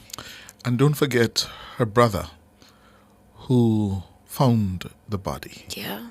Yeah, dumped in the drum when he opened it last week, Friday. Such evening. imagery. Whenever he is in a space where he has to open a drum. You're probably not going to open no more drum, Cliff. That's it. Exactly. Where drums are concerned. And Because that's something that's going to stay with him. Yeah. Yeah. You know. Yes, the family will need so much support. Yeah. And the other side to this, the reactions I was during the break looking on social media. Yeah. The country is, what's the word? Not celebrating, but relieved that the main suspect, yes, the so-called person of interest, yes, yeah, Giovanni Ellis, has met his maker. Let's take a look at these reactions here. See him there on the screen? Show what we can do. Because we want to be number one at everything. We want to be the big and the baddest, and we want to. So we need to come together and banter these criminals. They're Spanish Town area, and apparently it's not the first time him assault a little girl. I don't know if him analyze the rest of them, but apparently he's known for SAing little girls. So see me, do what y'all gotta do. Me not down there, you know. If me did down there, would I probably try to do something, but me not down there. They don't know, say. Search the internet, I try to find the artist that sing no song about it, you know.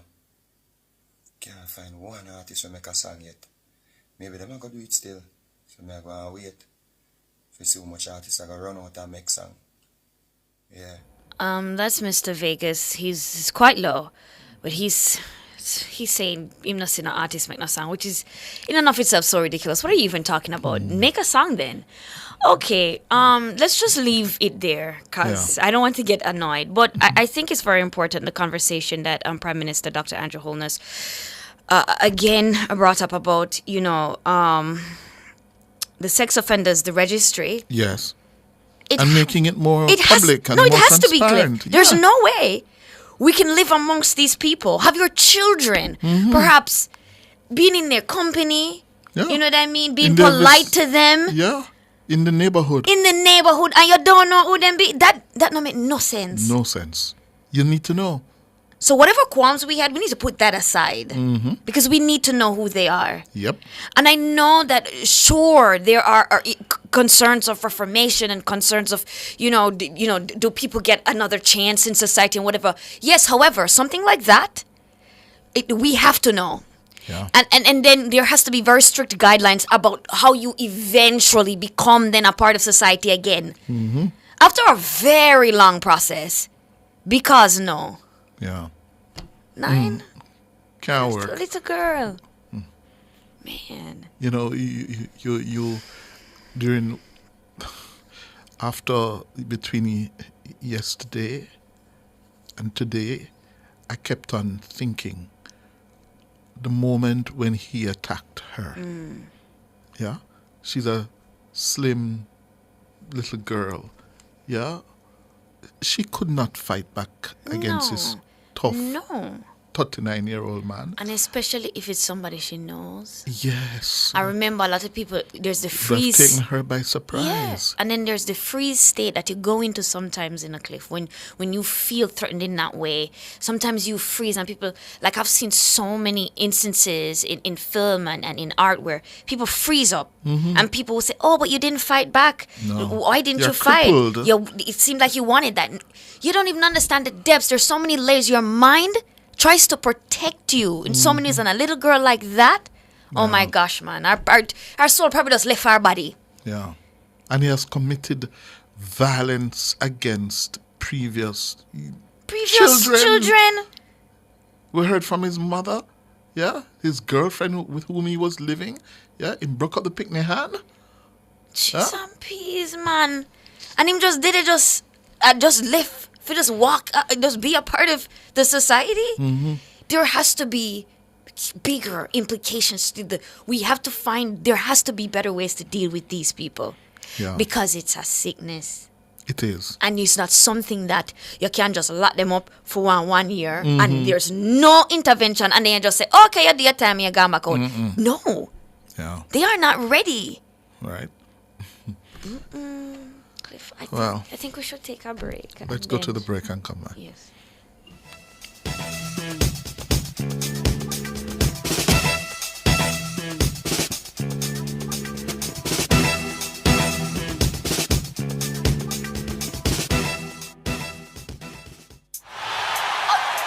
Right now, any bet, your best bet, any day, every day. Winnings you get, all kind of sports, virtual sports, games and horse racing, local, international. We have slot machine in our spot, play enough, win big with the best odds now. Any bet down the spread across the island, any bet get in on the action. Bet today on any sport or gaming at any bet locations island-wide. Any bet, your best bet.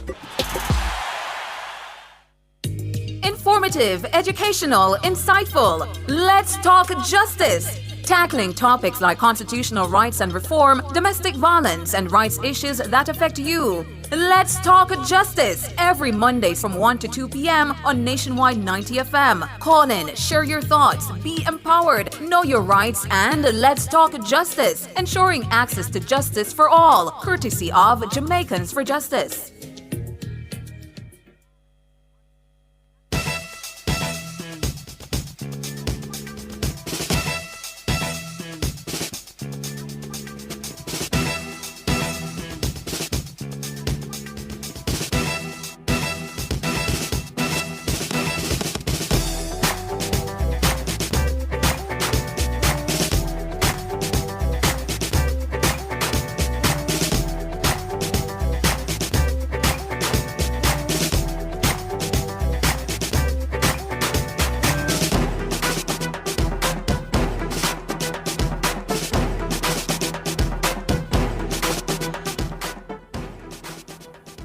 We're inside what's trending, and if you're online on our YouTube channel, courtesy of our reporter videographers this morning at St. John's Primary and Infant School, Kimali Rowe and Robin Williams, a formidable team of reporting and videographer.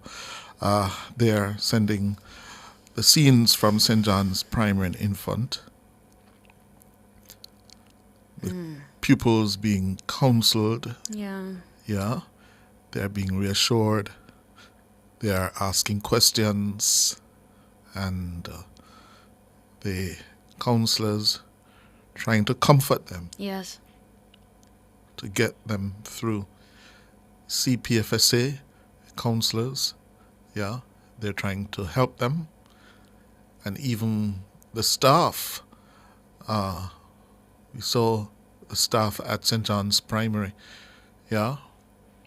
The teacher of Kelsey breaking down in tears. Yes.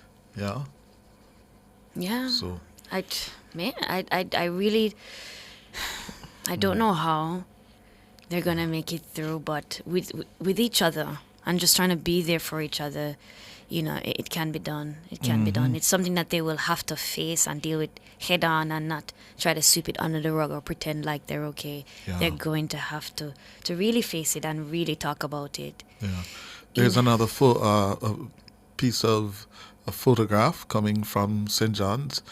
A policeman, a member of the police force, talking with one of the students at St. John's Primary. Yeah. It's good to see the state agencies responding. Yes. Yeah. And responding quickly. Yeah. The JCF, by the way, the JCF is getting a whole lot of kudos, a whole lot of congratulations. Yes, for getting rid. Oh gosh, Cliff, because it's a golden period for the JCF. It truly is. It truly is, and it would be a different feeling this morning if we did not have that bit of good news to report. You know. Yeah. Listen, boy, Cliff, there are those amongst us who are unable to control their sexual aversions and predict. And when we have them, when we find them, we can't just let them go. So we have to deal with them. And you have some evil people among us. Yes. you have some evil people. Yeah?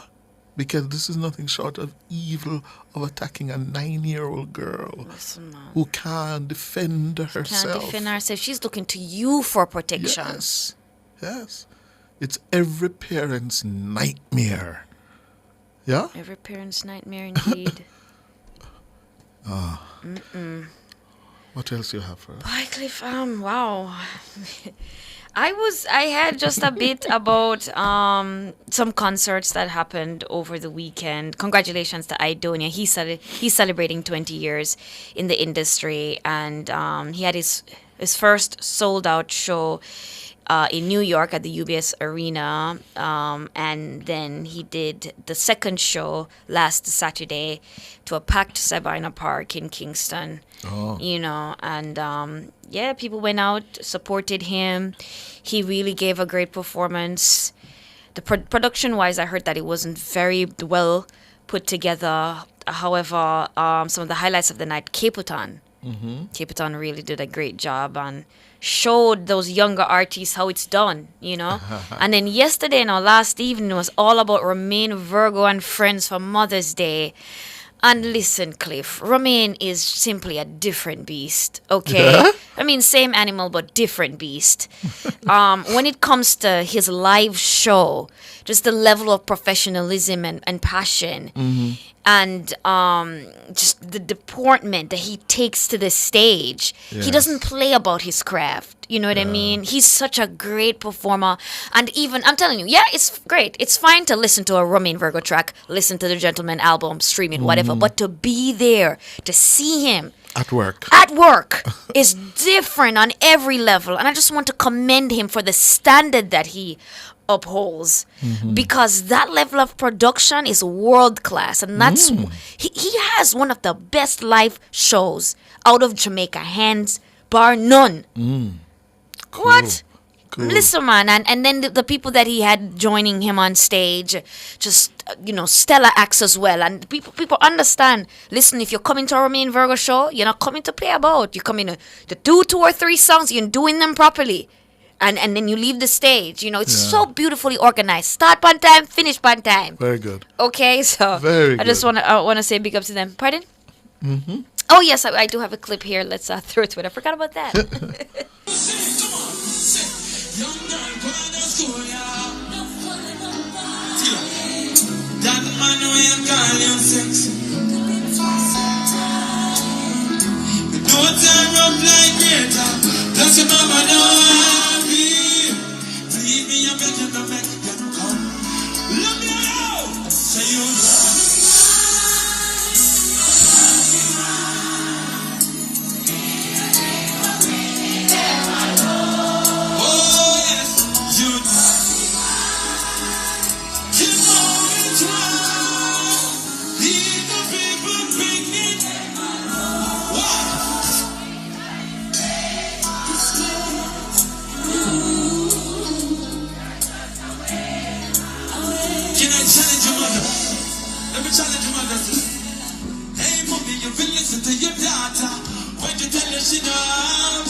All right, so this year's song is a song that he did for Kelsey. Yes, it was one of his closing songs. Just talking about what's happening to our children. Very well. Yes. So there are other highlights. We'll bring them on the E-Zone. We'll talk about that a little later. But before we go, Cliff, I have a little something for you. I hope it put a smile on your face, cheer you up a little for today. Courtesy of Cheesecake Lab J.A. Okay. Yes. Oh, you thought I wasn't going to bring you one? Thank Listen, you. yeah. Thank you. So she makes cheesecakes with Jamaican flavor, Jamaican style, So when you taste this one, tell me which flavor it is. But they're so good. I forgot it on. Was it on Friday? Yeah, it was Thursday. Right. It was Thursday, yeah. Some things say you and the Craven one needed to know. No, but remember me have my box and him have theme box, so the Craven one take theme box. You understand? So I just brought that for you. Thank you very much, You're most welcome. Big up to Cheesecake Lab, J.A. Thanks much. That's how we're going to leave it. Thank you so much to all of our callers, our YouTubers, our WhatsAppers, and our tweeps. Thanks to our producer today, Jareen Campbell. Nora Gay was off today, and Jareen had to step in. And wasn't it a baptism of fire for Jareen? Thanks to our technical operator, Damien Cunningham. Yes, how you do, Damien? Good to have you back with us, Damien Cunningham. Of course. So he's back with you? I don't know. He's filling in for Kevin. Okay. Well, we're going to make way now for Oasis with Ligale. Take care of yourselves. See you tomorrow morning at 10. You've just heard Cliff Hughes Online on Nationwide 90 FM. Join Cliff Monday to Thursdays between 10 a.m. and 1 p.m. for Cliff Hughes Online. Like a rock.